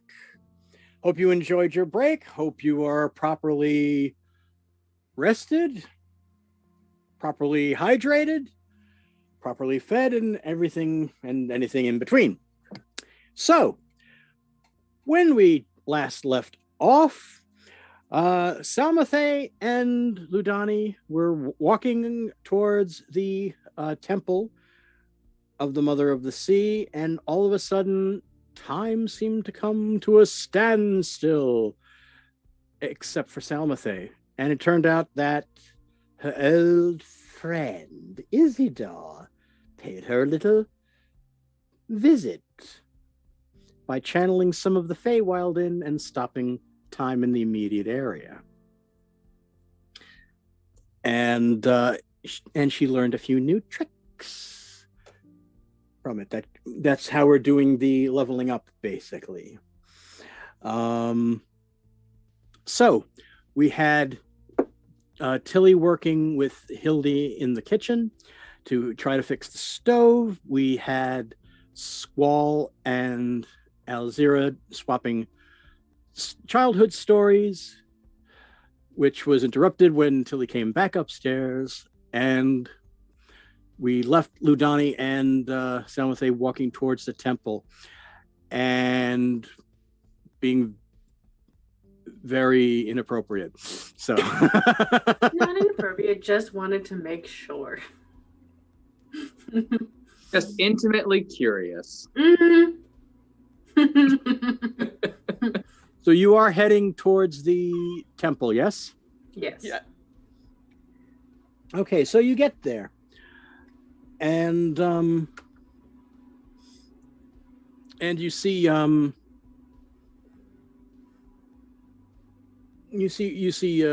walking through the hallway. Oh, Ludani. Who is this? Hey, Hardy, how's it going? Ardent, it is Ardent, right? Yes, it is. Okay, thank you. Nikki had it in her notes, but I've just been calling him Artie. Artie this entire time. Anyway, this is one of my new companions who's been helping me out with the stuff going on in town. Salmathe, this is Ardent, one of the brothers of the Temple of the Mother of the Sea. Yes, I am the high priest of the temple. Welcome. That's right. He notices almost immediately the icon. Yeah. Ludani, where did you find this? In a cave full of spiders. Yep. Got it after we fought the spiders, though. Do you know who had it? No. There were bodies in the spider webs, but they weren't identifiable. They had become raisins by then. Did you find this on one of the bodies? No, it was just in the middle of the cave. Kind of like almost like it fell out of the ceiling or something. It's a miracle that you found something like this, but it's very strange. What exactly is it? Like, she takes it off her belt and she like hands it to him. I mean, I know that it has the symbol of the Mother of the Sea on it, but like, does it do anything? Well, it is a means of the mother imparting strength to a follower. Sort of channeling some divine augmentation, if you will. And it can also be of use in an emergency, but you can only do it that way once. You can actually break it, and you can cause rather large objects to submerge. You could effectively, I suppose, sink a ship. Bad taste, Artie, but I'll forgive you this time. Cool. Good to know. She puts it back on her belt. So, really quickly, wanted to know if, Samathe, do you have anything in particular before I ask about the cloth? No, I don't. Thank you. Oh, no problem. Just tagging. Yeah. So I was wondering if anybody in the temple might know anything about this, and she holds up the piece of the shadow cloth. Any of the brothers might know more about it, or if any of our guests that we have hanging around might have seen anybody wearing such a garment. Well, there's a lot of people that wear black cloaks. Is this part of the cloak? This is part of the cloak. This one would have been very, or at least I think, the cloak would have been a little more. Oh God, I can't even really say noticeable. It's a part of a cloak that makes you harder to see. Ah, some sort of obfuscation spell. Yeah.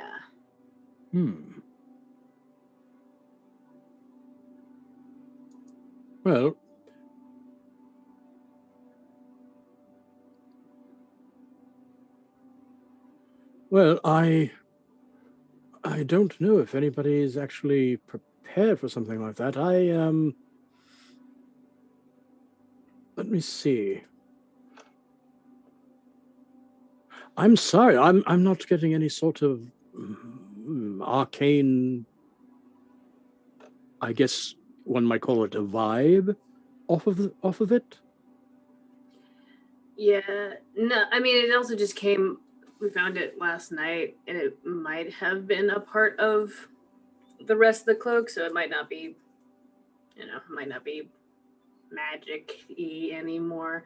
I could see that it would be useful as part of some sort of concealing garment. It is a most unusual shade of black. It doesn't catch any sort of light whatsoever. And yeah, Vanna Black. Yeah. Do we then? I guess the better question is: has anybody come by the temple that would have seemed a little shady? Like, yeah, there are people that don't want to really talk or don't discuss anything, but has anybody stopped by that looked rather shifty-eyed, I guess? No, we haven't had any lost souls, if that's what you mean. Yeah. Okay. All right. Cool. Just wanted to check in with you guys. We're gonna go look at the haunted house tonight. Oh, you're still intending to do that? Oh yeah. Gotta. I see. You've given up on this lizard folk. For the moment. When we went to go investigate them in the swamp, that's when we got hit by the spiders. So we're regrouping and going to deal with that in the morning. But there was some suspicious characters that told us not to go to the haunted house. So now we feel like we need to go investigate the haunted house. Also, apparently, someone on a ship saw a light appear in it at night. So even more suspicious. That does indeed sound suspicious. Well, is there anything else that you require? Might the temple have a large pearl worth at least 100 gold pieces?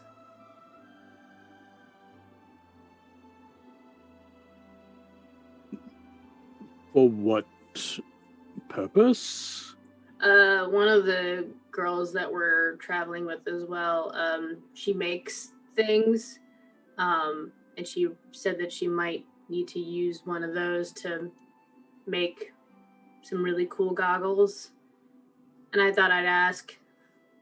Well, it is true that we do have several gems.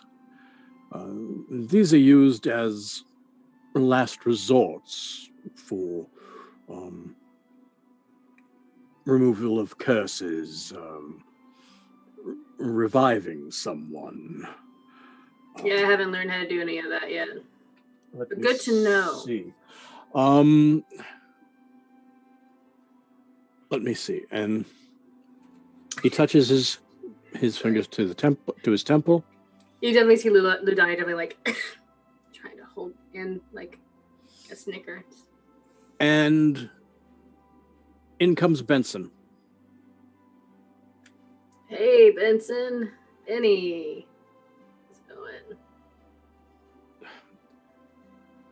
Okay. Here. And he hands Arden a small box. And he just barely looks at you and walks out. Bye, Benny. Benny's great. What was that? I don't know. But I kind of like that it doesn't say much. And he opens it up. Will this suffice? And inside is a rather nice-sized pearl. Yeah. If this is indeed part of will help you serve the mother, that is a reasonable request. It will not only serve the mother, but hopefully uncover what's going on in the town. Thank you. Do be careful, Ludani. We do not wish to involve ourselves too much in the inner struggle of the town.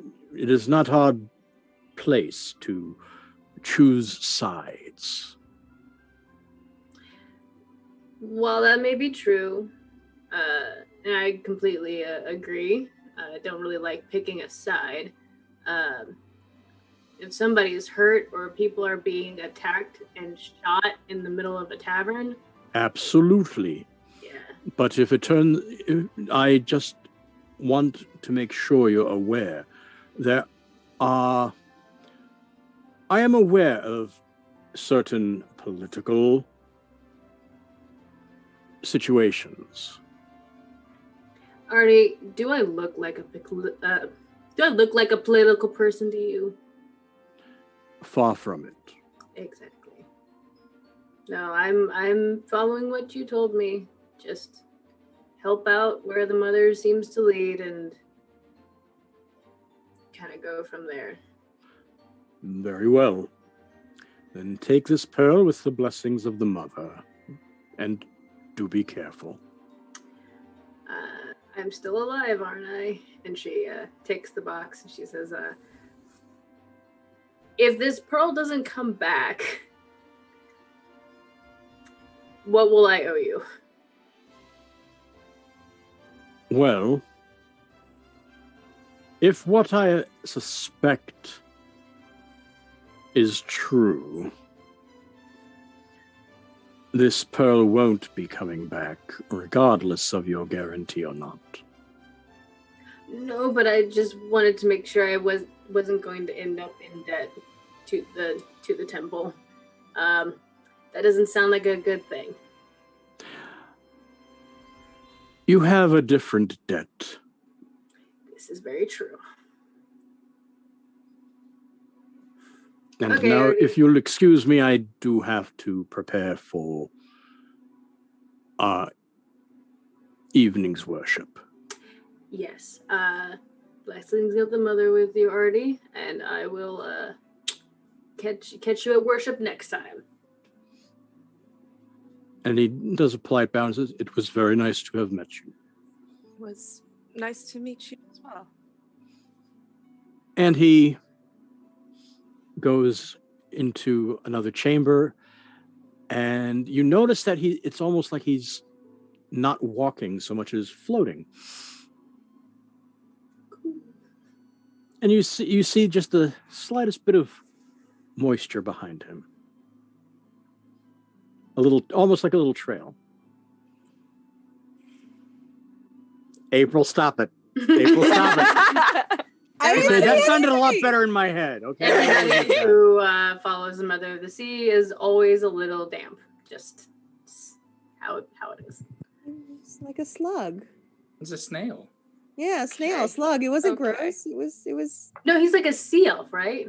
Yes. Yeah. Oh, okay. They went too. My brain went slug too.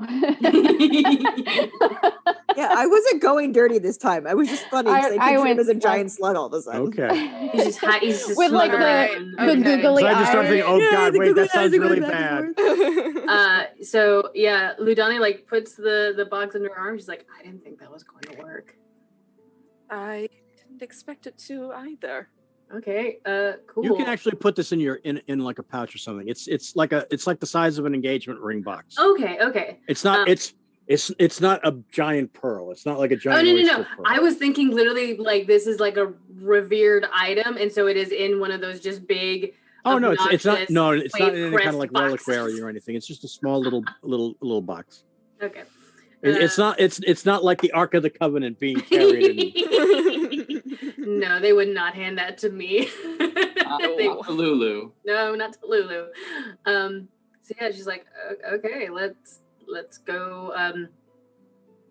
Shit. I mean, did you still want to like go take a walk around the town and see if you see anything, or should we just take this like right back to Tilly? Because I don't feel good carrying this. Yes, it probably should go back, especially since the areas that would be better to investigate are the ones where it's probably not a good idea to have something that valuable. No. Okay. Wow. Okay. Let's go back to the Faelfire house. Nikki had a character. Did Ludani mention again? I cannot remember. I should listen back to what we all discussed about our characters at the round table. Did Lulu tell the group like, yeah, I was out at sea and the Mother of the Sea gave me my powers? Yes. Okay. Yeah, you said that. I don't think you've said like what exactly you were doing before that, though. No, that's still a secret. That's still a secret. Yeah. I don't have a debt to the temple necessarily, but you know, I understand. Trust me. Yeah. Ours are pretty similar, but I feel like yours is a lot more, at least yours sounds a lot more aggressive. Mine's just more official is all. Yeah. The Fae like formality. I am not looking forward to if Umberly ever decides to just pop in and say hi. That would yeah, that sounds terrifying, honestly. Yes. Because there's a 50% chance she's either telling me good job or 50% chance she will actually drown me. And I'm very hard to drown. But she would do it. Trust me, I do not hope for the day Oberon decides to make his presence known here. It will not go well for anyone involved. Let's get this back. Yes. You hear the slightest thunder after you say that. We're both like, was it yours? Was it mine? Let's go. Exactly. Is that your god or my god? My god is a vengeful bitch. She is.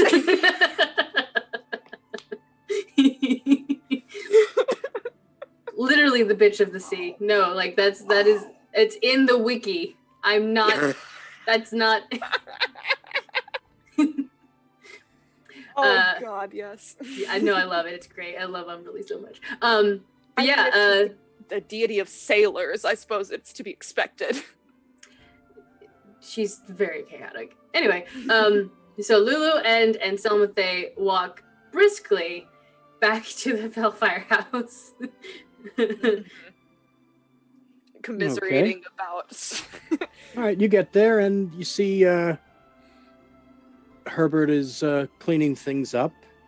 Oh, hello. You've come back. Oh yeah, we live here now. Is everybody else upstairs? Oh, yes, they are. Awesome. You're doing a great job, Herbert. And she gives a little punch on the arm. Ow. And goes upstairs.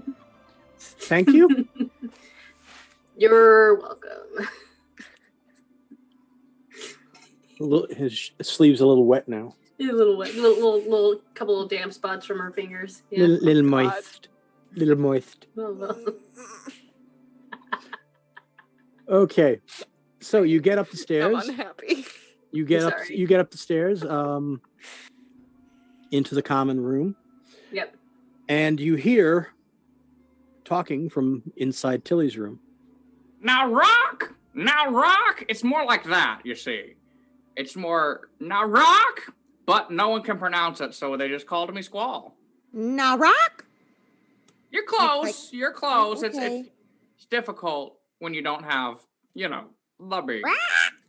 Now rock. Yeah, that was more. Now. It's closer to what. Now rock. You're getting there. You're getting there. Lulu opening the door, her and Selmathe looking like. Tilly's just got like a chair and she's just watching this unfold. Hi. Hey, Squall was teaching us his real name. Radical. Still gonna call you Squall though, because that's the name that you told me. It's easier for everyone if you do. Is Tilly sitting down? Mm-hmm. No. Yep. Great. Ludani comes up to you and she kneels in front of you. She's like, "Hey Tilly, so I got this thing." Read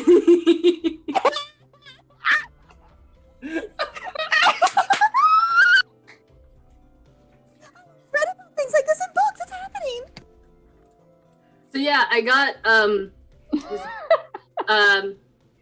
it's a pearl from the Wait, you actually found one?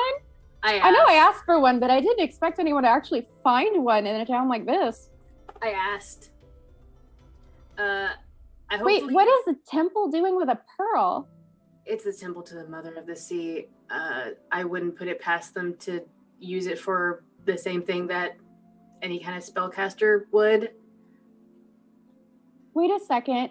If they use... Well, don't they use it to help people?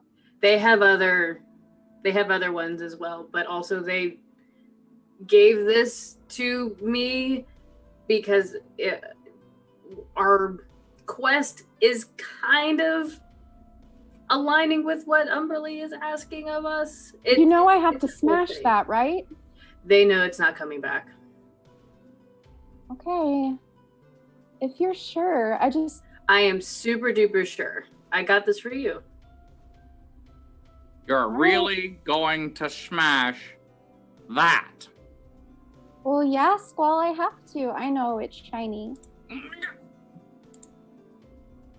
Thank you, Miss Tree. Distraction, ball bearing. Distract. Ball bearing. 996. Pocket ball bearing. Pocket ball bearing. That's literally just one of my pockets is ball bearings. Yeah. Oh, I forgot. Alexandra takes a piece of bacon out of her pocket and starts eating it. I remember that. I went to get the ball bearing. God. Oh God. Anyway, Lulu hands the box to Tilly. She says, I asked. They have given it with their blessing. Use it for what you're going to use it for. Hopefully it's enough. Well, if we're going to do this tonight, I need to go get to work. All right. Oh, speaking of which, kind of defeats that. No, I still need to go. So we might need to make a pit stop on the way to the haunted house. It's near the mining clan. It's near the colony, and I need to go check in. Oh yeah, we can just go before sundown, stop there, and then at dark we can go to the haunted house. Yeah, totally. All right. Well, I need to take this and go get to work so that it doesn't take forever. And I'm gonna take the pearl and I'm gonna grab my tool belt and I'm gonna run down to Hildy's workshop. Okay. And what do you need, dear? Where are you going? What's up? Lulu found me a pearl, and I was wondering if I could rummage around your workshop and at the temple. She said she found one at the temple. Oh, I am such a silly ninny at times. I should have thought of looking at the temple in the first place. Do you in your workshop? Do you have any like some broken glass and maybe a way to heat it? Oh, of course, dear. Okay. Awesome. I think I know exactly what I need to do. I have a lens maker, dear. Really? Yes. That would make it go a lot faster, to be honest. I'm used to making things from scratch. I kind of had a small, I had a corner. I didn't have a workshop. Well, here, come along, dear. Come along. And she takes you by the hand and she leads you in. And this workshop, it's not a TARDIS, but somehow it looks a little bit bigger on the inside than it is on the outside. And that's because it also has a slope that opens up. It's almost like the shed is like a little tower on a wider room. It's almost like a little tower on a much wider, almost like the top of a tower room. So it's a lot wider as you go down. And she says, oh, let me see here. Oh, here, this will help you too. And she takes out a vice. And she says, here's some special things that you need, dear. Okay. Now, do you know how to use jeweler's tools? I don't think. I think I literally am proficient in every kit except for that one. Literally, I am proficient in every tool set except for that one. All right. Would you like me to help you, dear? That might be a good idea. Actually, I usually don't work on things this delicate. My gauntlets, but yes, please. All right. I'll show you what you can do. Okay. And she directs you how to set the pearl in the vise. And I need you to do a dexterity save. Okay. And because Tilly is helping you, Hildy is helping you. Let me see here.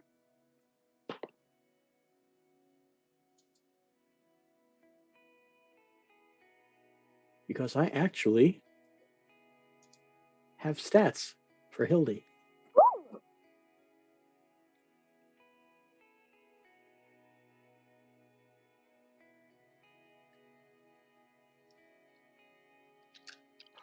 Okay.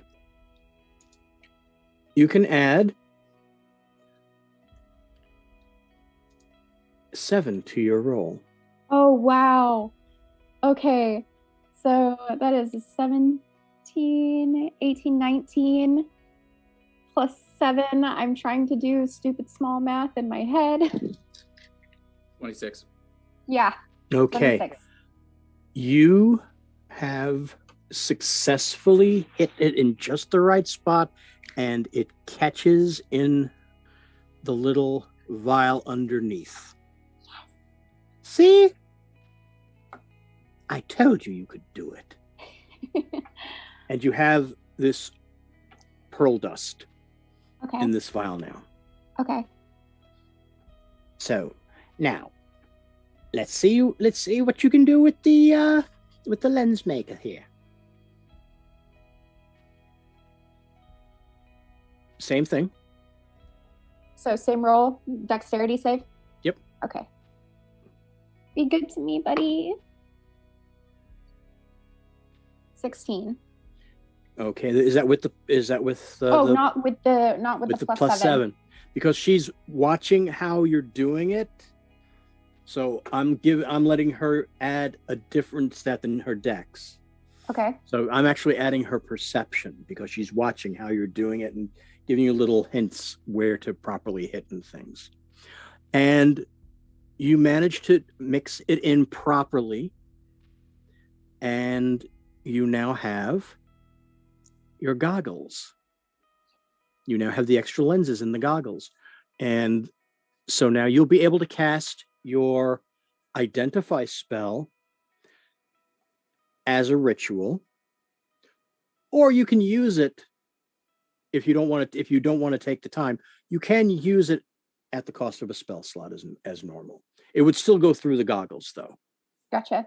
So I was actually, never mind. Yeah. So because for those that are unaware, because of the way artifices are, a lot of their spell effects actually come through their gadgets and whatnot. So, all right. So you have your goggles, and I'll say that took probably sometime around 2-3 hours. Okay. So you're now looking at it's just about 5:30. In fact, the dinner crowd has already started coming in upstairs back in the Faelfire house when you and Hildy leave the shop. So that was very good. I'm very proud of you. Thank you. You see, I told you, if you put your mind to it, you can do anything.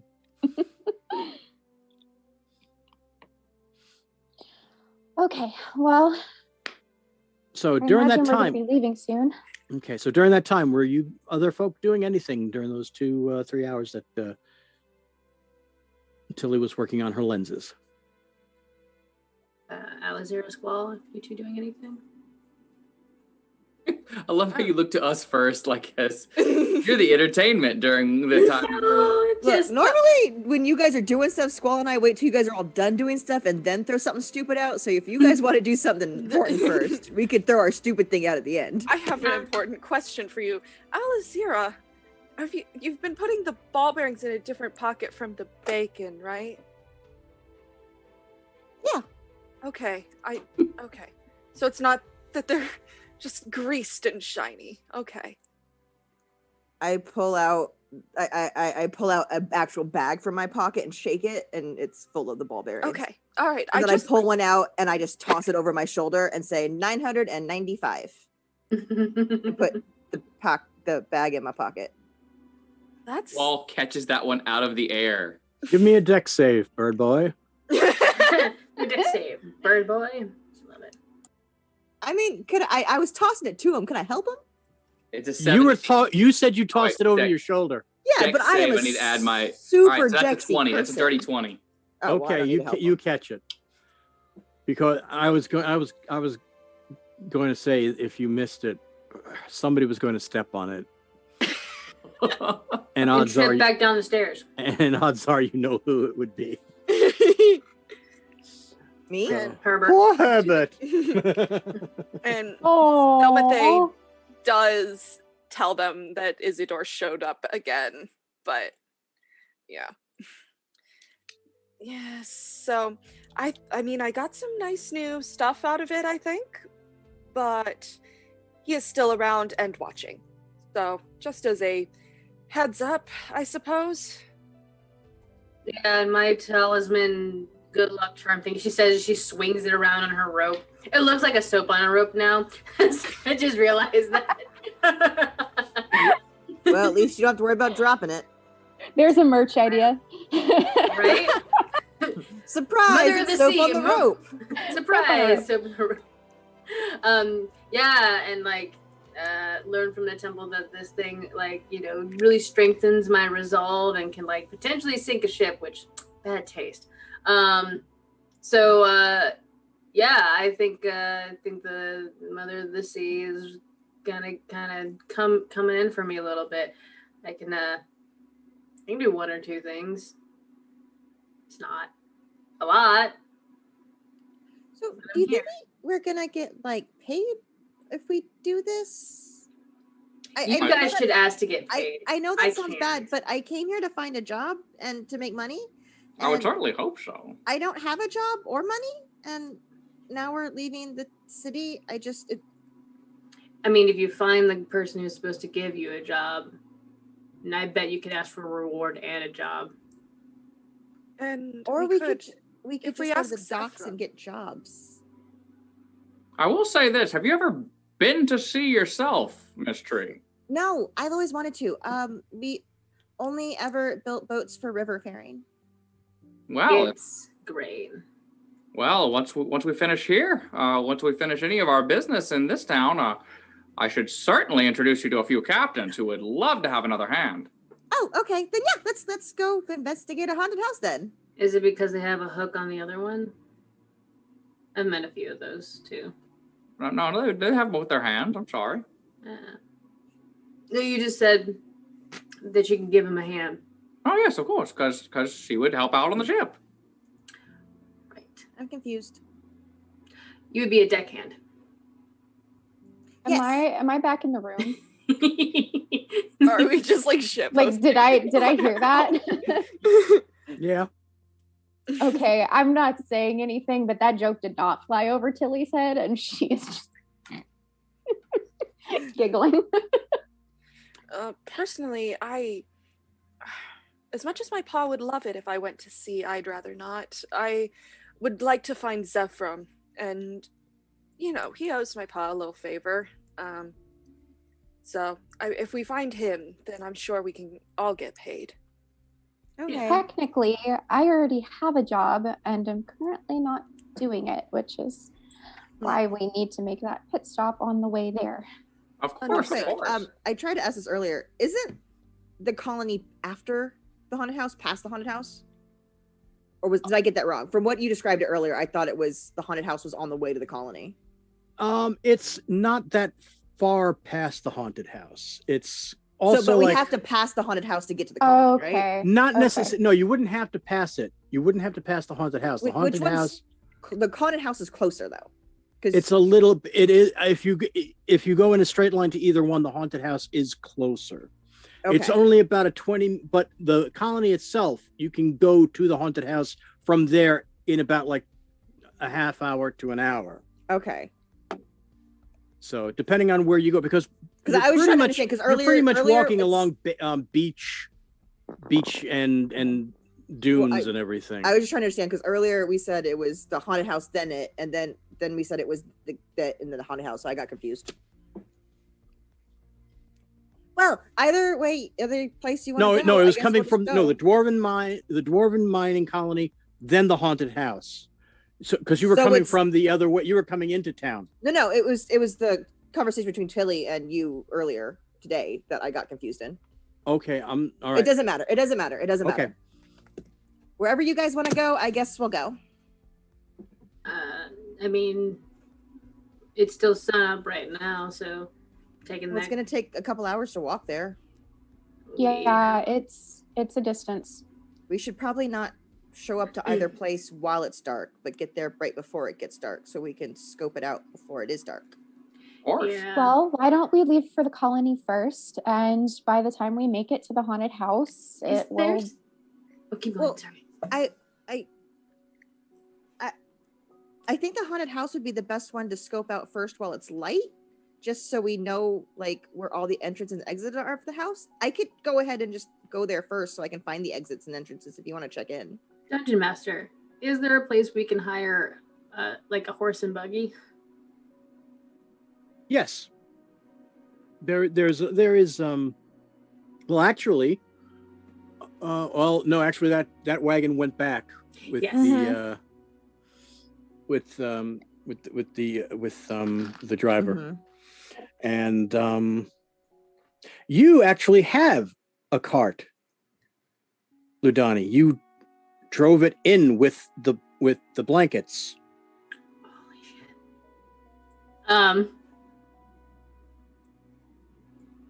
I have a cart. Does it have a horse or a donkey or am I the donkey? No, it's a horse. It's a single horse drawn buggy. It's a little wagon. Yeah. I have a small wagon we can use to travel in so we're not exhausting ourselves with walking. It would have been harder to take it down to the dirt cellar because that road's not really a road and swamp, but if we're going to the colonies and to the haunted house, we can take it. If it's all the same to you, I'll just keep up from above. That's your prerogative. I prefer. But do we think one of us should at least watch the haunted house? And I just don't. I feel uncomfortable getting there after dark. If you want to go to the haunted house first while we go to the colonies and check in there, and then meet you there before sundown, we can totally do that. I'll certainly accompany you if you don't want to do this job alone. I mean, I'm very easy to. I hide really well. Yeah. So it's up to you. It's just like I said. I think in case like anyone comes in or out, or there are people, or the lights come on, someone would be there to see it happen. Yeah, you're a scout. Yeah, you're not actually going into the haunted house. You're checking for exits and entrances. Yeah. And I think I'll stay with you as well. And have some aerial support. Okay. Besides, the last time we left you somewhere alone, you ended up a little bit farther away from where you were supposed to be. Fine. It's just true. And I found more information, so it'll be okay. As long as I don't get in, we're fine. All right. Well, if everyone wants to go to the haunted house, I can go to the colony myself. No, I'll drive you. You shouldn't. I just have to talk business anyway. Well, if you go with Ludani, you'll get there faster because she'll have the cart. Yep. That's true. So I'll walk and they'll fly, and we'll get to the haunted house and keep an eye on it. And then when you guys are done, you can meet us there. Yeah, good to have a cart around. You guys have your flasks of holy water, right? I have none. Did you give us all one? Yeah. Everyone should have one. Okay. Yeah. Sorry. Of course. Awesome. All right. Cool. Good job, team. Let's go. I feel like Nikki feels bad about that. She wanted to sound way more enthusiastic. I feel like for part of this, like I'm just walking behind the cart because I'm just like, well, we already decided that they were going to take the cart, but we're going the same way. I'm still going to walk because now it's awkward. that awkward moment in the cart. It's that awkward moment. Like I already said I'd walk. I guess I'll walk. We're going Selma has no shame. Before we leave the room, I get my gauntlets back off the bed, strap them on, and strap my hammer back on my back. Alazira, give me an intelligence check. Intelligence save or check? Check. Okay. 16. You remember that you wanted to do something before 6 o'clock. The treat? The alarm goes off. In your mind, you just have this sudden like, everyone eat your cookie. It's 7:58. You have 8 hours if you eat the cookie right now. And I eat my cookie. I eat my cookie. Okay. I ate the cookie. Well, just keep in mind that as all of you now have 5 temporary hit points, Selmathays will soon be wearing off. No, it's okay. Lulu's was gone earlier because she ate her cookie in the spider cave. Oh, that's right, because you got hurt. I got her bad. Yeah. So both of you had your cookies already. Yeah. I already had my cookie. I got my face covered in crumbs. I feel like I'm eating my cookie as I'm walking out the building. Yeah. That's why you're not in the cart. You know what you did. I got crumbs in it last are you time, going and off I'm not now? allowed to ride anymore. Are you going off now? Oh, yeah. Oh, do be careful. You're going to. Are you going to the? Wait, are you going to the? You're not going back to the swamps, are you? No. Oh, no, ma'am. Oh, that's a relief. We're heading to a haunted house instead. I was wondering who's going to do it. It's like, Oh, No, not me. that place? We never found anything out Well, the there. colony first, In the daylight. and then the haunted house. Oh, I see. Oh, all right. Oh, you're going to check in, dear. That's good. Yeah. That's a good idea. Oh dear. Oh no. Oh no, we lost Jenna. Oh, there Oh, she okay, Oh, you're there she back. goes. You froze in a most Was I awkward. gone? Is she still? She's Oh, frozen no. again. Frozen. Oh, You're, love. you're jumping. Your picture is like, yeah. Oh dear. Okay. Oh, Oh. almost. Hey, quick, everybody. None of you guys are. She's adorable. Am I right now. gone? Because none No. of you guys. No, are, you're none not of you guys are moving at present. all here. I'm sorry. Can you hear me? Yeah. Yes, we can hear you. Hey, there you Okay. It Oh, you came says back. my internet connection is unstable, but like I can God. see you guys perfectly. Nothing's freezing on my screen. Like Oh, we can hear you. I'm not seeing what you're seeing. I'm afraid this internet connection is not terribly stable. I'm really bad at the message spell. Who am I sending to again? Oh God, I'm in a fog. But yeah, we're going to the colony to check in, and then scout team is going to check entrances and exits for before we head in. We have plans. We execute them all right. Okay, so it's going to take you about on foot to the haunted house. It's going to take you about roughly 2 hours. I thought it So was only 45 minutes. Oh, no, it's 45 minutes to the dirt cellar. It's 45 minutes from the colony to the haunted house. Yeah. It's like a half hour, anywhere from a half hour to an hour. The fact that you have the cart, you'll be able to get there a lot faster. Okay. But the people on foot going to the haunted house will take them 2 hours. I'm the one. Right. Well, they'll get to it fast before I will. Yeah, I'm the last one who'll get there. I might get there after you guys. Selmathe's on the cart, and as soon as it gets to the point of like splitting off to the haunted house, she hops off. That's the best way to do it. Because her flying speed is the same as walking. You know what? I'm riding the cart now until we can get off. You know what? You know what? Screw you guys. I'm gonna use my level up and dash. You back to the future and you just grab onto the back with like some wheels and you just I have Heelys and my travel boots. Made with ball bearings that you pulled out of your ball bearings, yeah. Old I ball could bearings. probably tinker something like that. God. And now I just want a rogue that absolutely has Heelys, and that's how they do their dash action. It's just Heely. God, I miss my Heelys. Right? Anyway. All right. So you get to the point where you can see the house in question. As soon as I can see it, I'm stealthing. Okay, give me a stealth roll. I rolled bad. 19. Okay. Yeah, I rolled an 11. Good thing your bonuses are so good. I'm only really good at one thing. I'm really good at blending into the background. She's not really a tree. She's a wallflower. Dragon's face.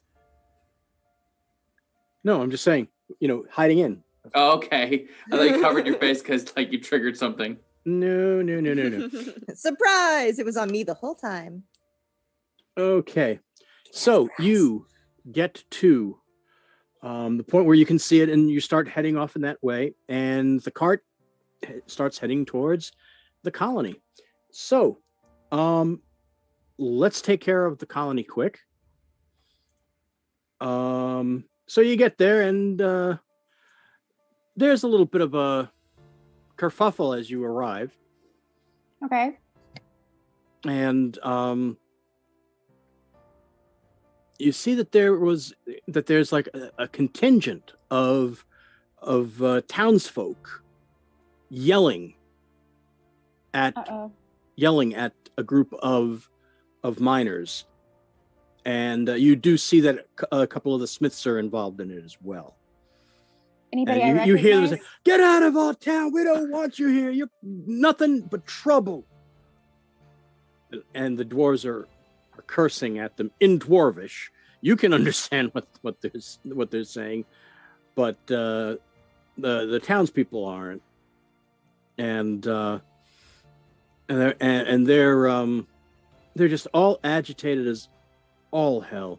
You hear them saying, You're nothing but spies. You're a bunch of spies here for the government. That's all this is.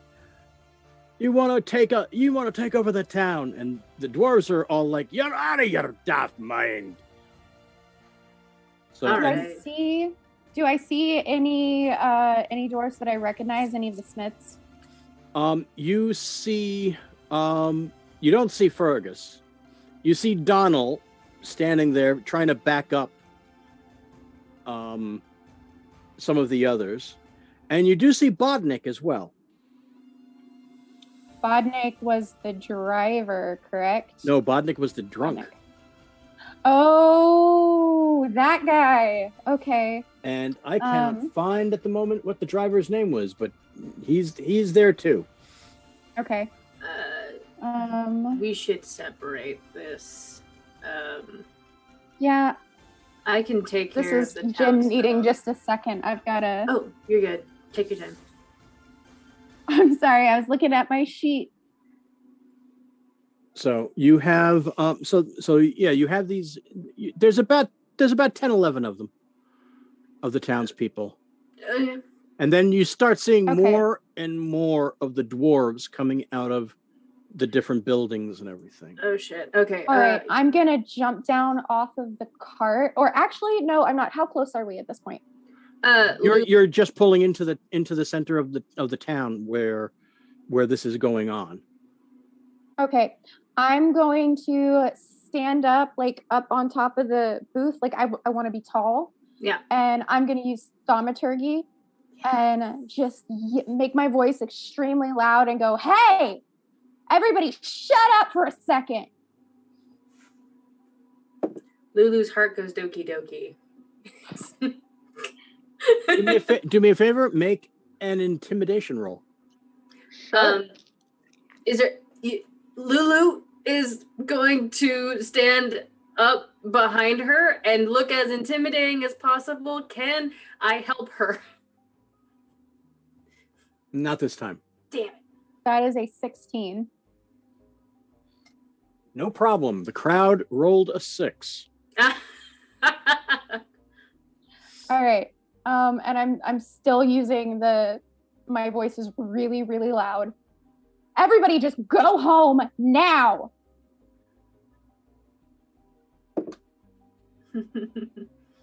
And with a 7, the townspeople look at you and start walking away. Hands on my hips, just like doing my best impression of Papa Bobo when he was angry. Love it. Like I'm channeling all of his energy. Okay. And you hear some of the dwarves going, "And stay out!" You too. I said everybody shut up. That was Nikki. What? And there's Donald. And he says, "Excuse me, lass." We need to get, and my voice drops back down. I'm going to drop down off the cart and go over to him. Do you want this to escalate into a fight, or do you want everyone to go home peacefully? You need to keep everything calm, because if this turns into a fight, don't you think that's going to make this worse? They already don't want us here. Everyone needs to just stay calm. Well, as I indicated, Donald rolled a 3. So he capitulates. I guess you're right. Just don't. They come in blaming us for absolutely nothing that we've done. This is worse than the Guildmaster said. I know. While you are out doing whatever, we've been trying to avoid fights for the last 2 days.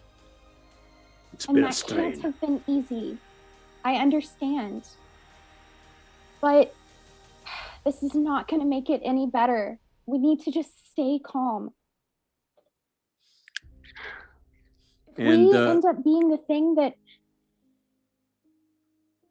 Go ahead. Oh, sorry. I didn't mean to interrupt you. No, go ahead. If we're the ones causing the altercations, if at any point we're the ones that start the fight, all that's going to do is give validation to their claims. And you hear a voice say, "You're absolutely right, lass. You good head on your shoulders." And you turn around and there's Bodnik. I try.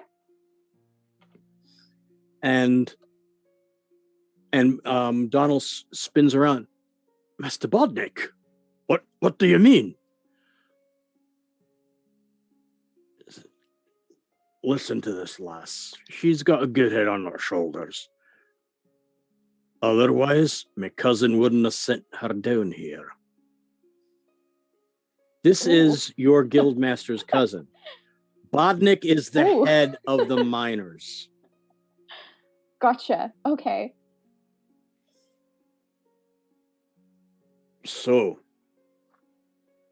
you've come to give us a hand with fixing things, I know, but I didn't know if you can help us fix the problems with the humies." Well, maybe if we show them that, we're not here to steal from them. And I know that we haven't done anything to make them think that, but you know how people talk. You know how people are when they No, get we an know how the idea whole into thing their is. head.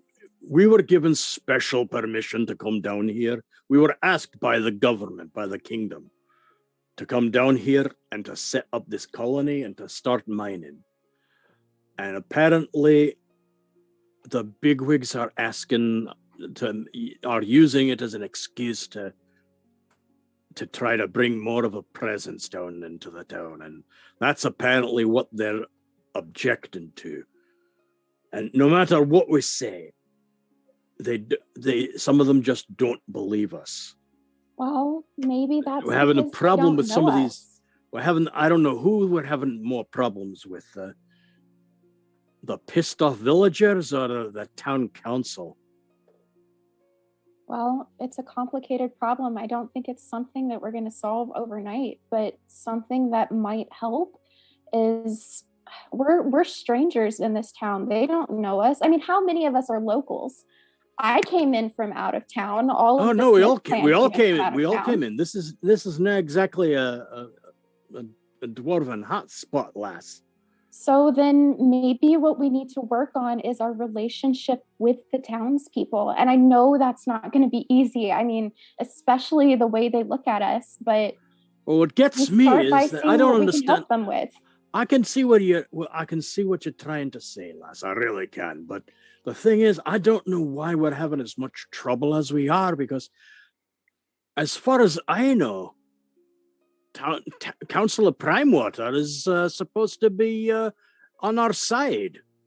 He's missing. That's why I was okay. So I didn't come back here last night for a reason. I ended up witnessing a murder, and the constable had me stay in town. He told me not to leave.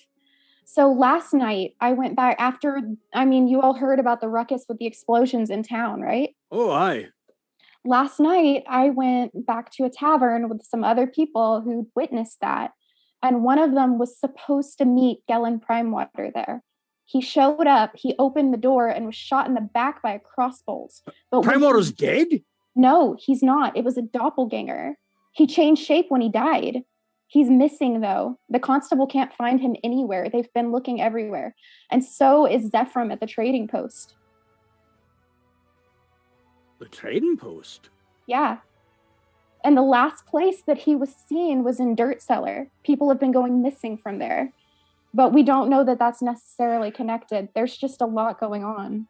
Well, I can at least something's I know not right that. In this town. Oh no, that much is obvious, lass, definitely. And yes, I know all about the problems in the Dirt Cellar.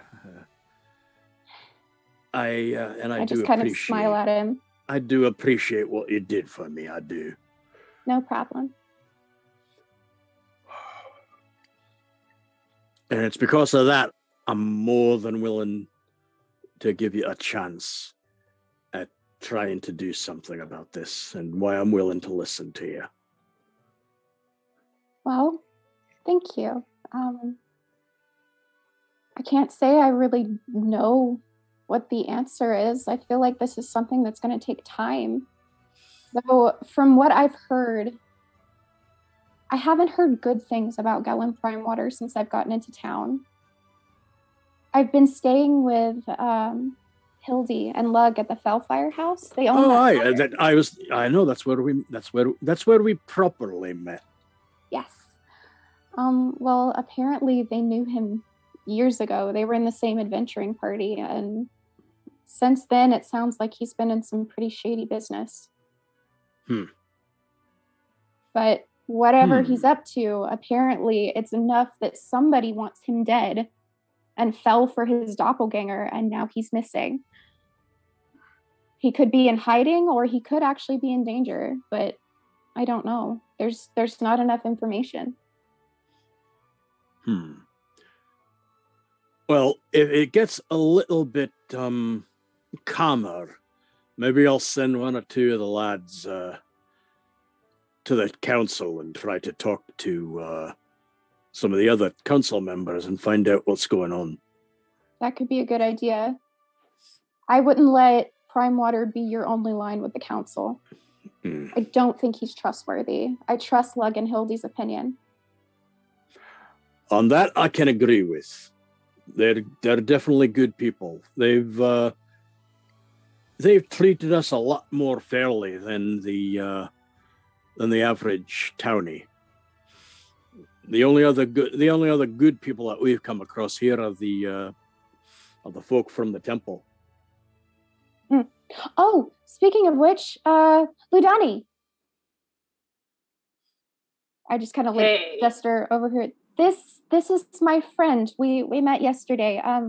Ludani is from the temple. Do I know you?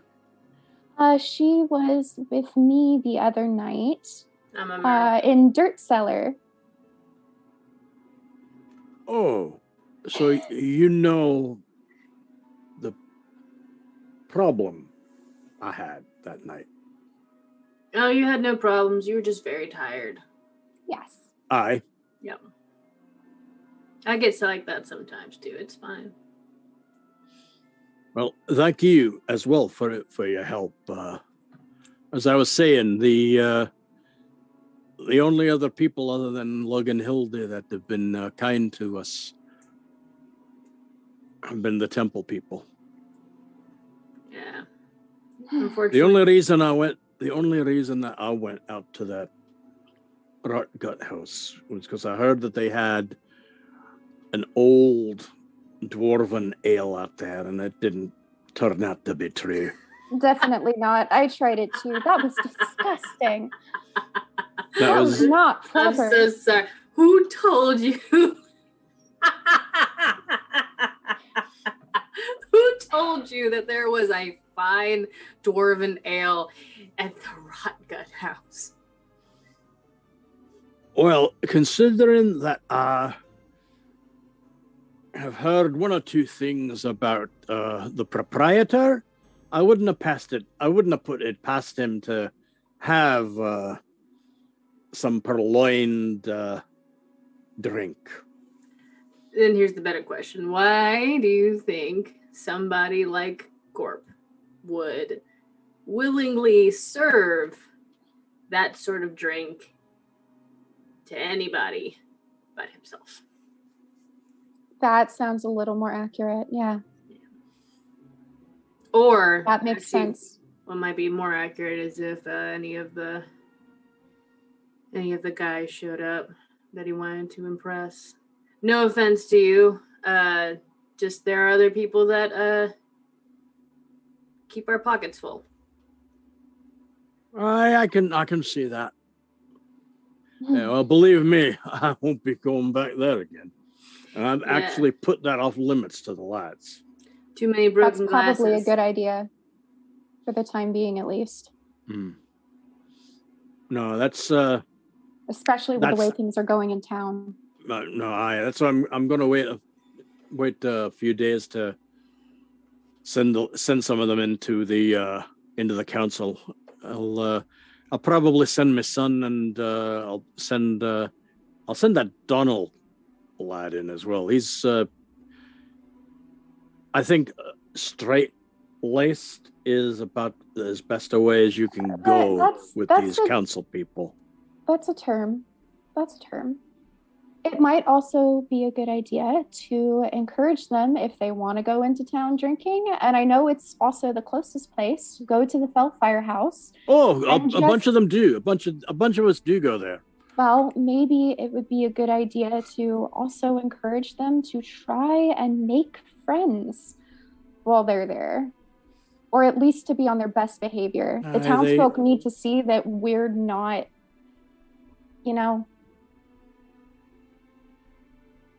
Well, at least you have the advantage of not directly being linked to us just by your appearance, lass. It's the first time coming and being pink has ever come in handy. Well, as I said, I can see why my cousin values you so much. Well, I try my best to be of service. The Smith clan has done a lot for me. Without clan, there's nothing. Clan is family. Yes, they are. And I know that's the same as it is with that's one thing that the gnomes have in common with us. Yes. Especially the Hackwrenches. We sort of have a tradition of taking in others. Hackwrench? Yes. You wouldn't happen to know a Bobo Hackwrench, would you? That's my papa. Well, you're Bobo's girl? Yes. I'm his youngest. Well, that explains a lot. Yes, people usually say that when they realize. I'll have to sit down in the Faelfire house with you and tell you a few things that'll make that curly pink hair of yours even curlier. Everyone has stories about Papa Bobo. Apparently he's a bit of a troublemaker, and I'm told that runs in the family. It does, even if you're pink. Yes. Oh, that one's a bit of a sassy one, ain't she? That I've noticed. I've only been around her about a day, but it's pretty obvious. All right. Well, so you're taking up residence at the Faelfire house, you say? Yes. Hildy's family. Ah, yes, of course. All right. Well, I know my cousin had said you were going to look for possibly something that was more in the town than not, but just know that there's a place for you here in the colony as well. Thank you. Oh, thank you. Again, I owe you a lot more than even I think I know. Don't worry about it. And if there's anything at all that I can do, just send word to the Faelfire house and they'll let me know immediately. Aye. Hold on a second. Sure. And he whistles. And a young dwarf comes running up. Yes, sir, what can I do for you? Go in and get me some of the paper. And he runs in and he comes back out and he has a little box. And he opens it up. And inside is what looks like very fine writing paper. This is what we use to send messages back and forth between the colony, the mine, and even all the way back home. You fold it up and it becomes a bird. And it'll fly back. It'll fly and bring the message to who you intend. Understood. So if you need us, or if you have anything to tell us, you send one of those birds. I will. Thank you. Okay, so you have 6 paper birds. Okay, I will add that to my inventory. That is so cool. It's so cool. Okay. So, I guess you'll be getting back on the cart and heading over to the haunted house now? Yes. Let's go. All right, well, you take care now. And thank you again for everything. Of course, anytime. All right, so you get going there, and roughly about the same time, you the rest of you start getting closer and closer to the house. You get to about 100 yards, 75 yards away, trying to keep a good, healthy distance. What are you flyers doing? Are you flying all around? Yep. Just flying around up here. Aerial sweep is a good idea. Okay, you don't notice anything out of the ordinary. Are there any birds up here? Kitty.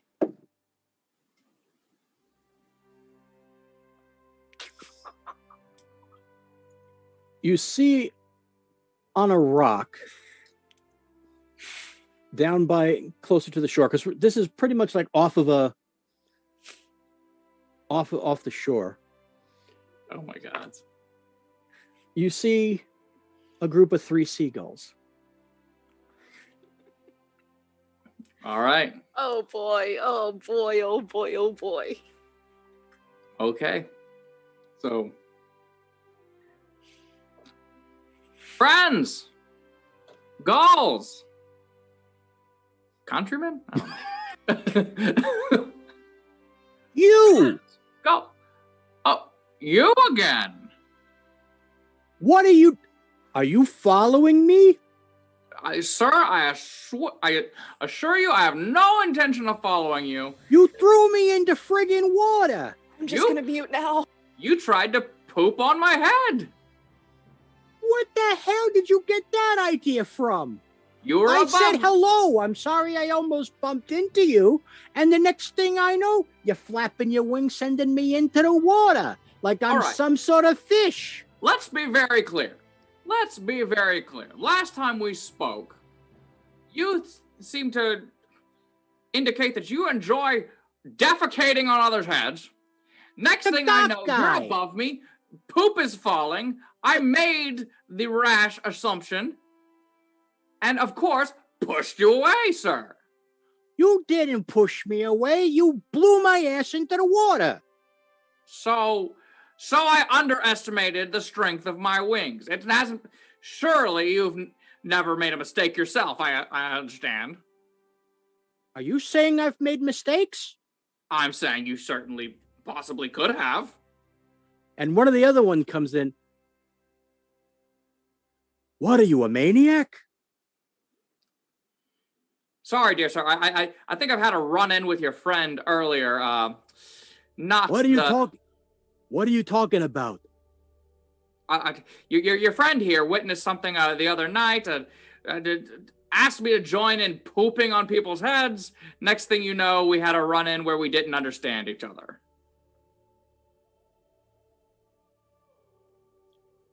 You go around pooping on people's heads? That's what your friend did. A bit of a foul business, if you ask me. Are you telling that joke again? That's not funny. I keep telling you this. I'm not sure what joke you're intending, sir. The third one chimes in. You gotta excuse Buddy over here sometimes. Sometimes he gets a little too intense, you know.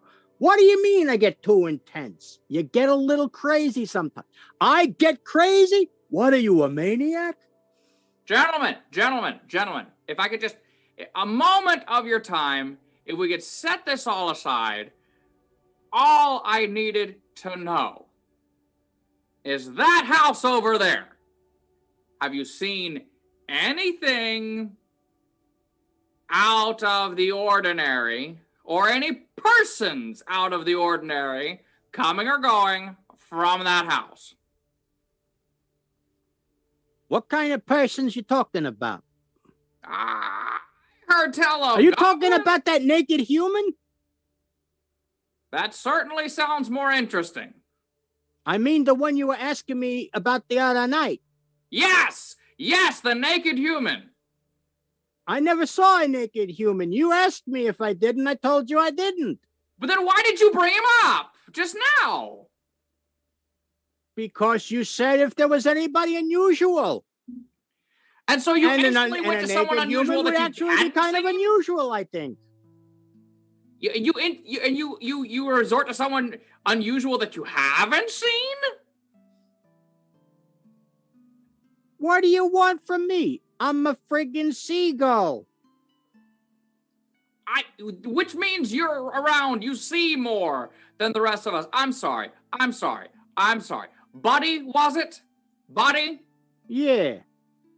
All I wanted to know was, have you seen anything unusual, anything out of the ordinary happening at that house over there? Naked or otherwise? Let me see. What about those two goblins? Goblins, you say? Goblins? When did you see goblins? I saw them the other night. Yes, you saw. When these goblins, the other night, were they alone?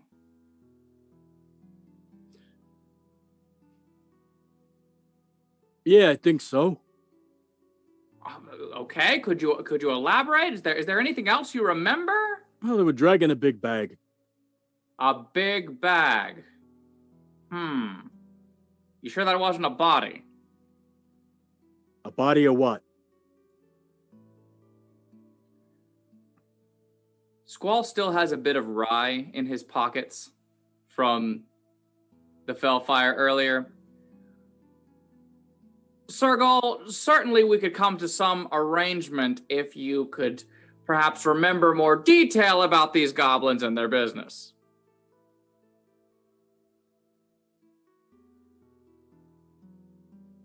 If I tell you more, I get the bread. Yes, you get the bread if you tell me more. That was the implication I was making. Hey, that's not fair. You didn't offer me any bread the other night. What the All hell you did was mention a naked man you didn't see. He's got you there, buddy. Shut up, you. No, I'm just saying, he got you there. I'm going to get you someplace else in a minute. You don't shut up. Giving away rye. What's the matter for you? I ought to do something to your head, I tell you.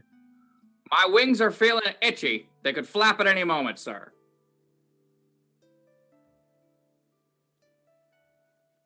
Intimidation check? Is that what's coming up next? That's it. And he starts flying into your face. I rolled a 19. And this bird is going crazy and pecking and clawing at your face, and the other two are trying to bat him away. Hey, what are you, a maniac? You're going to screw up the deal with the bread. Get out of here. So I'm Squall swatting, and you know what? Gus is a cantrip, so I'm just going to hit him with it. Not again! Blasting off again! Now. Is that how that happened? About the goblins. Yeah, they were dragging this big bag. It was bigger than them. All right. Did you see them leave, or did you only see them enter?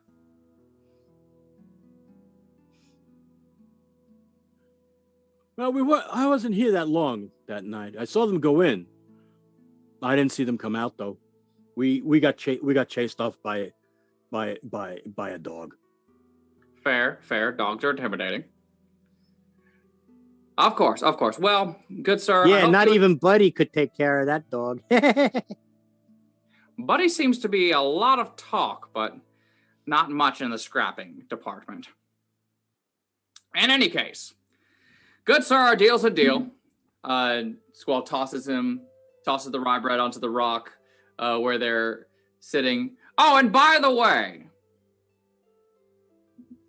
if it is true that you enjoy pranking people with your feces,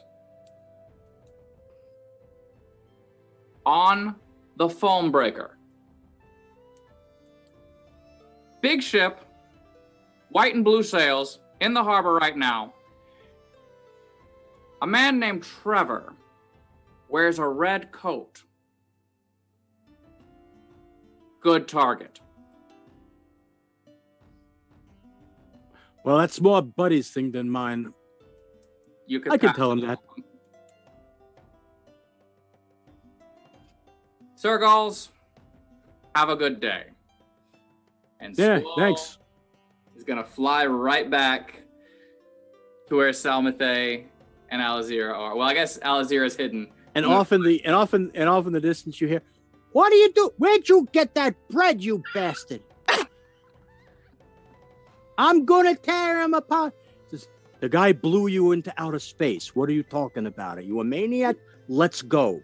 "Hey, he really showed you, buddy." "Shut up! I'll break your beak."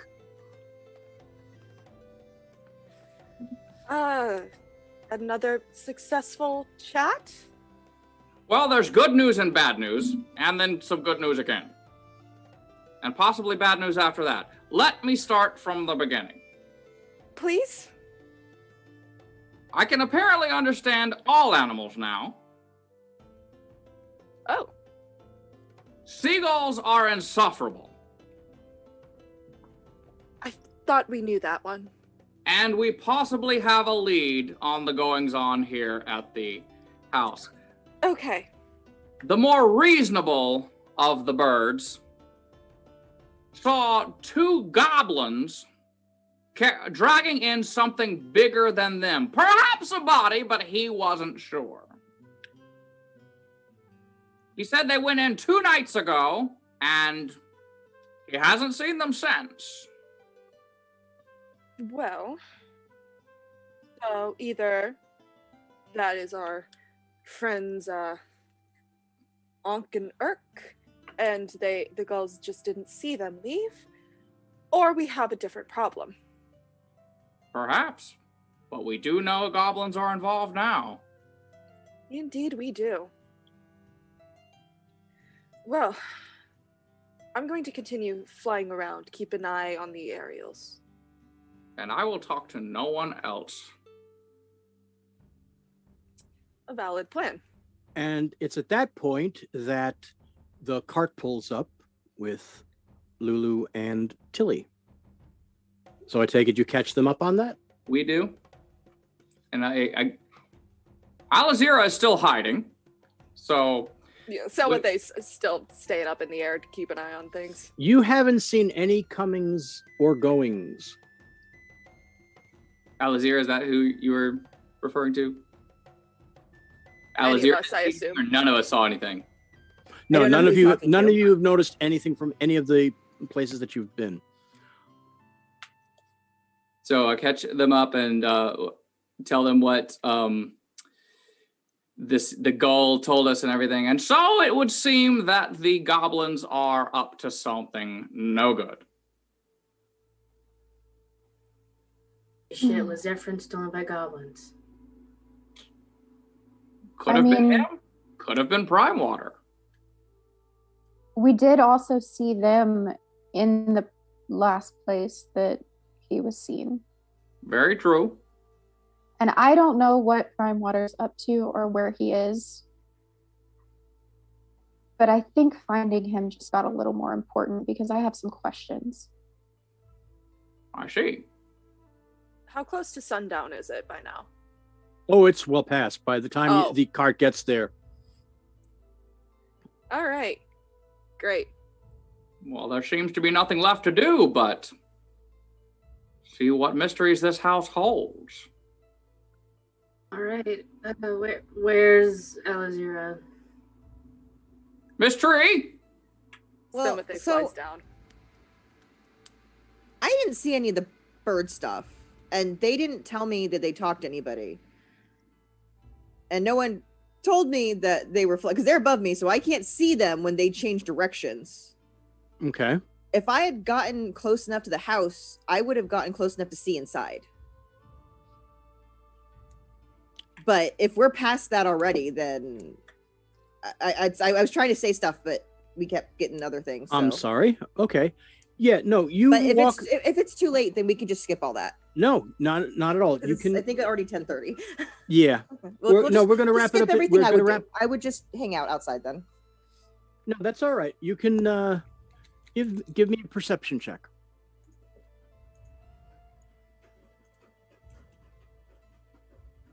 17. Okay.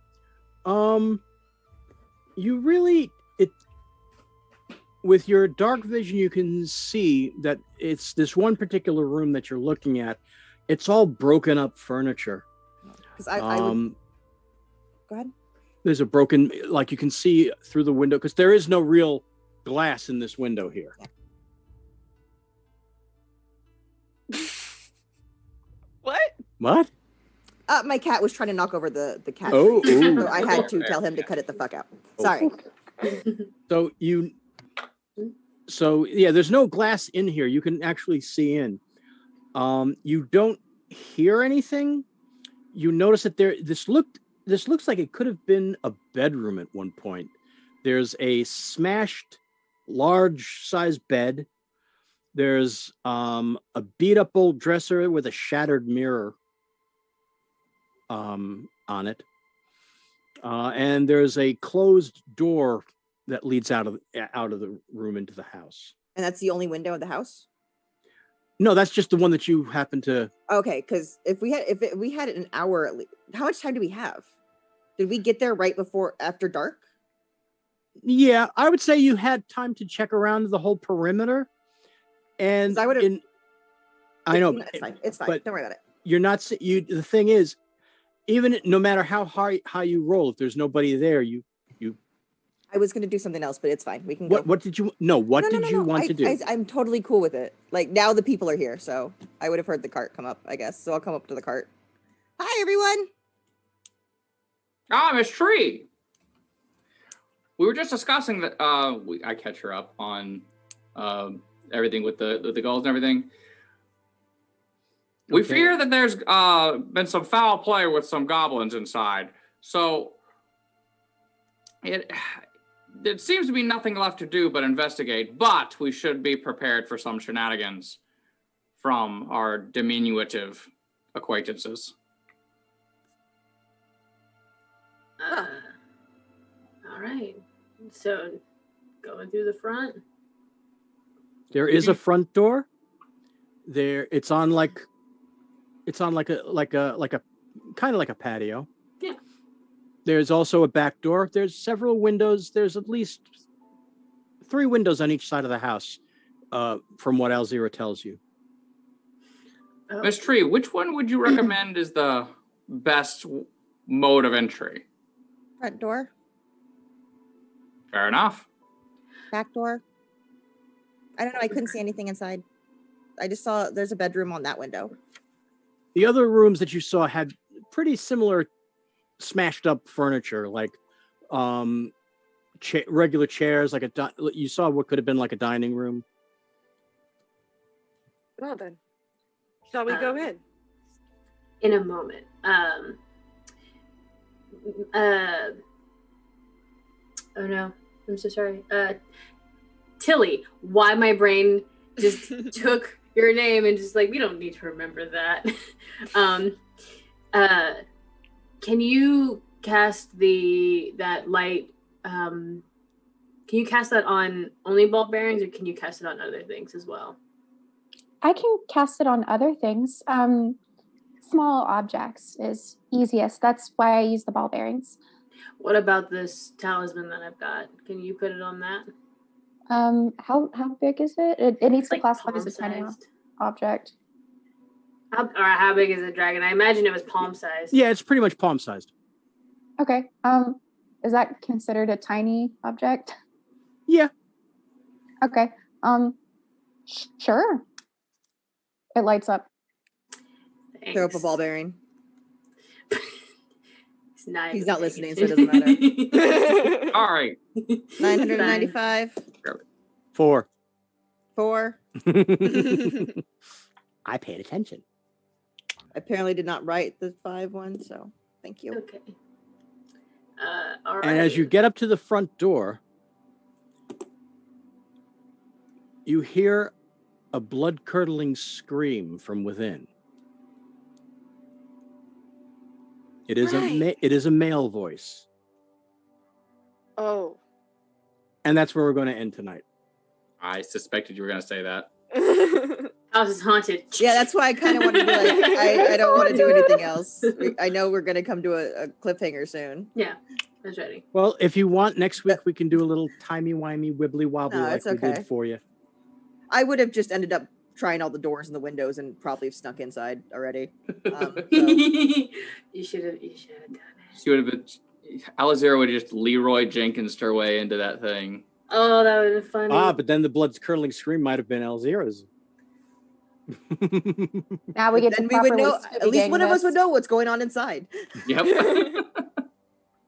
So that's going to wrap this up for this week. You have entered, or about to enter, the haunted house. Spooky. Sorry. So well done. As always, my friends, I love your role playing. Your interaction with each other and everything around you is just amazing. And we love you, Dragon. You're a phenomenal Dungeon Master Dragon, keeping us on our toes and making this world feel rich and inviting. Hey, everybody gets the 35% off. Screams. What was that, April? Sorry, no, my computer froze. I have no idea what just happened. Yeah, I saw you like freeze for a moment, and then you were back. Then you were like max headrooming. Oh yeah, I have no idea what's going on. Sorry. We were thanking Dragon, thanking each other. Oh, thank you, Dragon.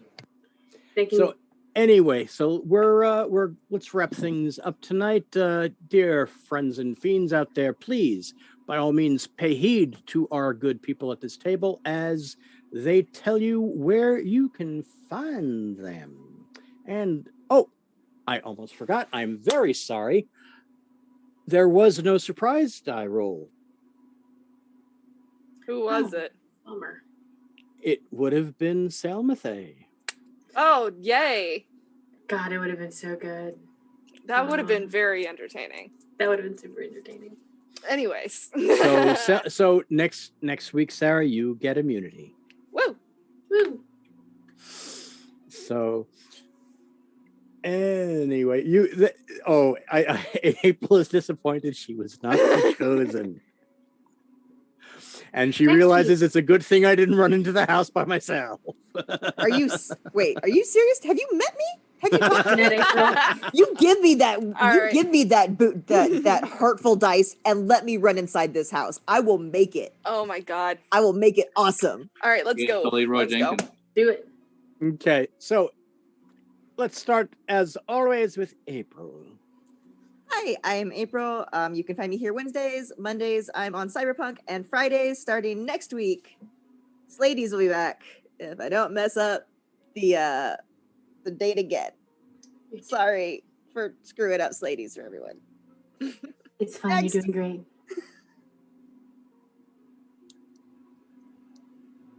Anything else? Oh no, I said next. Oh, sorry. Okay, so Sarah B. You find me Sarah B. Strange on Twitter. I'm also on Friday nights at the Adjunct GM playing Witcher Pen and Paper with Dragon, and it's an entertaining mix of political intrigue and utter bullshit and buffoonery. It's about the best way I can describe that campaign. We're rolling. It's great. Stipulated. And do I have anything else? Nope. Hit me up if you want me in anything else. By all means. Let me know. By all means, hit Sarah up. Okay, and next we go to Master Finnegan. Hi, I'm Finn Archer. You can find me doing a lot of different things here at Chaotic Tiefling ATL. My handle on Twitter is @BloodhavenBard, where I just tweet out the randomness of either what's going on here or what streams may come or whatever pops into my head that day.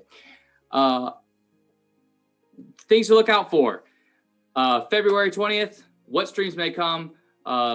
Live readings of Shakespeare plays. We're going to do a comedy of errors this time around, and the next day start a whole new D&D campaign, Utharian Legends, just a brunch bunch, getting together and just doing whatever chaotic weirdness will come to our minds, because which is appropriate. It's appropriate because this is Chaotic Tiefling ATL.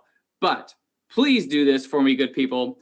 As soon as you sign off of our stream tonight, or as soon as you find the time, go visit your favorite Black creators and pay them. Support them. Black History Month does not end in February. Black history keeps going, and it is one of the biggest parts of American history. So please do not forget Black Lives Matter and go support some Black creators today and every day. Absolutely. Thank you very much, and I agree wholeheartedly. And now let us go to Jennifer. Hey guys, I'm Jennifer McCormick. I am a graphic designer and digital artist by day and complete and total nerd by night. You find me doing things on Chaotic Tiefling occasionally, whether it's here doing D&D or occasionally on what streams may come. You can find me on Twitter @JennaK or on Instagram @JennaCarts. That's all, folks. Okay. And last and certainly not least, Nikki Bygar. I had to get that in there. That's your catchphrase. It's my catchphrase. It's my brand. Hi, everybody. It's Nikki here. You can find me on Slady's ATL, Craftic Studios, here at Chaotic Tiefling, or on Twitters as The Wig DM. I do so much stuff. I actually have a stream schedule now that I'm going to put up on my Twitter so people can find out where I am. And you'll find me this Friday with the Slady's group. April, you're muted. What? We've had that for 2 days now. Yes, I love it. It's great. And I have been procrastinating putting it up. Thank you. This Friday, Slady's are meeting up to do a scout chat. Come chat with the Sailor Scouts and ask us questions or just hear us do goofy voices. It'll be a very fun time. And be on the lookout for cool, interesting things coming up at the end of February. I'm not at liberty to say because April She's not allowed to talk about things anymore. Nope, I'm not. But it'll be fun and it'll be great. And also promoting many Black influencers and tabletop RPG creators in the community and all the wonderful people there. Because Black Lives Matter all year round. So. Absolutely. I think all of us can definitely agree to that. Oh yeah. And let's face it, we can all learn a lot about each other, about everybody else, if you just take the time to stop, look, and listen. And my friends, you can find me on the Twitter sphere @Draconic Verses, and on here on Twitch, you can find me. Doing quite a few things on what's on Chaotic Tiefling, including this and the occasional what streams may come. Even if I'm not in the cast, I will definitely be in the chat. So I look forward to seeing all of you folks there. Look for some more stuff coming up from me in the very near future on the Yield Dragon channel. Because I got myself this sweet new computer that I won, courtesy of the folks at Pipeline and Corsair earlier in the month. And this bad boy blows everything I've ever had out of the water. And this is actually why I'm a little bit perhaps clearer in my camera tonight, why I haven't been fizzing in and out of reality. And it's a lot of fun, but it also means that I can do more stuff for you all now. So make sure that you stop by. You can check in chat. If you put exclamation point forsooth, that will give you the link to my TeePublic store, where until Friday at midnight, yes, like Nikki is wearing the D&D Surprise Party shirt, but that design is also available on stickers. It is available on notebooks. It is available all over the place. There is also a onesie, a baby onesie of D&D Surprise Party is available now. I wonder who needs that. So I'm actually updating the designs and putting a few more things on onesies, because apparently I've gotten 1 or 2 email requests too about that. Is one of them a By Gar shirt for a baby? I need one for someone. I believe that might be available. If it isn't, awesome. It will be available before Friday. Okay, and if there's a toddler size in that too, I think a mommy, a baby, and a toddler matching for kid size would be the cutest thing ever. Just saying. Oh, I think that can be definitely arranged, if not already available. I think there actually might be kid sizes for that available right now. Do you want a family of Bygar? Well, Bygar, do we have the family shirts for you? And that's my brand. That's my brand. So, but and yes, there's plenty of Shakespeare-inspired fun and tomfoolery inspired by the wonderful folks and friends that I have made at What Streams May Come, the show that launched 1,000 catchphrases. Seems to be very good at that. I mean, we've got Bygar, fresh piece of excellent witchcraft. Oof, that's gonna Shakespeare, inventor of the catchphrase. I have been made an ass. That was one of my favorites. It's my favorite. I'm a big fan of the Lady Disdain design personally. Oh, yeah. It is really good. That and of course, there's also Naughty Violet. So there's plenty of Shakespeare. There's also a couple of other pop culture references that I have in there as well. So please do me a favor and stop on by. Again, up to 35% off until Friday at midnight. But there's never too long without a sale at TeePublic, so I'm sure if you miss it, there'll be plenty of opportunities for the rest of the month coming up. But anyway, enough of that. Friends and fiends, thank you very much for coming by. This show, I just remembered something else too. We just put up our 5th and final session 0 on the Chaotic Tiefling YouTube channel, and that would be with Nikki. So all of our session 0 are now on the Chaotic Tiefling YouTube channel, as well as all of the previous episodes of D&D Surprise Party and What Streams May Come. So do stop by to check those out. And that will do it for us tonight. Friends and fiends, thank you very much for coming on by. Stay healthy, stay safe, be good to each other. If you have to go out, please wear a mask, because that's the only way we're going to beat this thing. So, again, until next time, we'll see you next Wednesday. Good night, everybody. Night. Good night.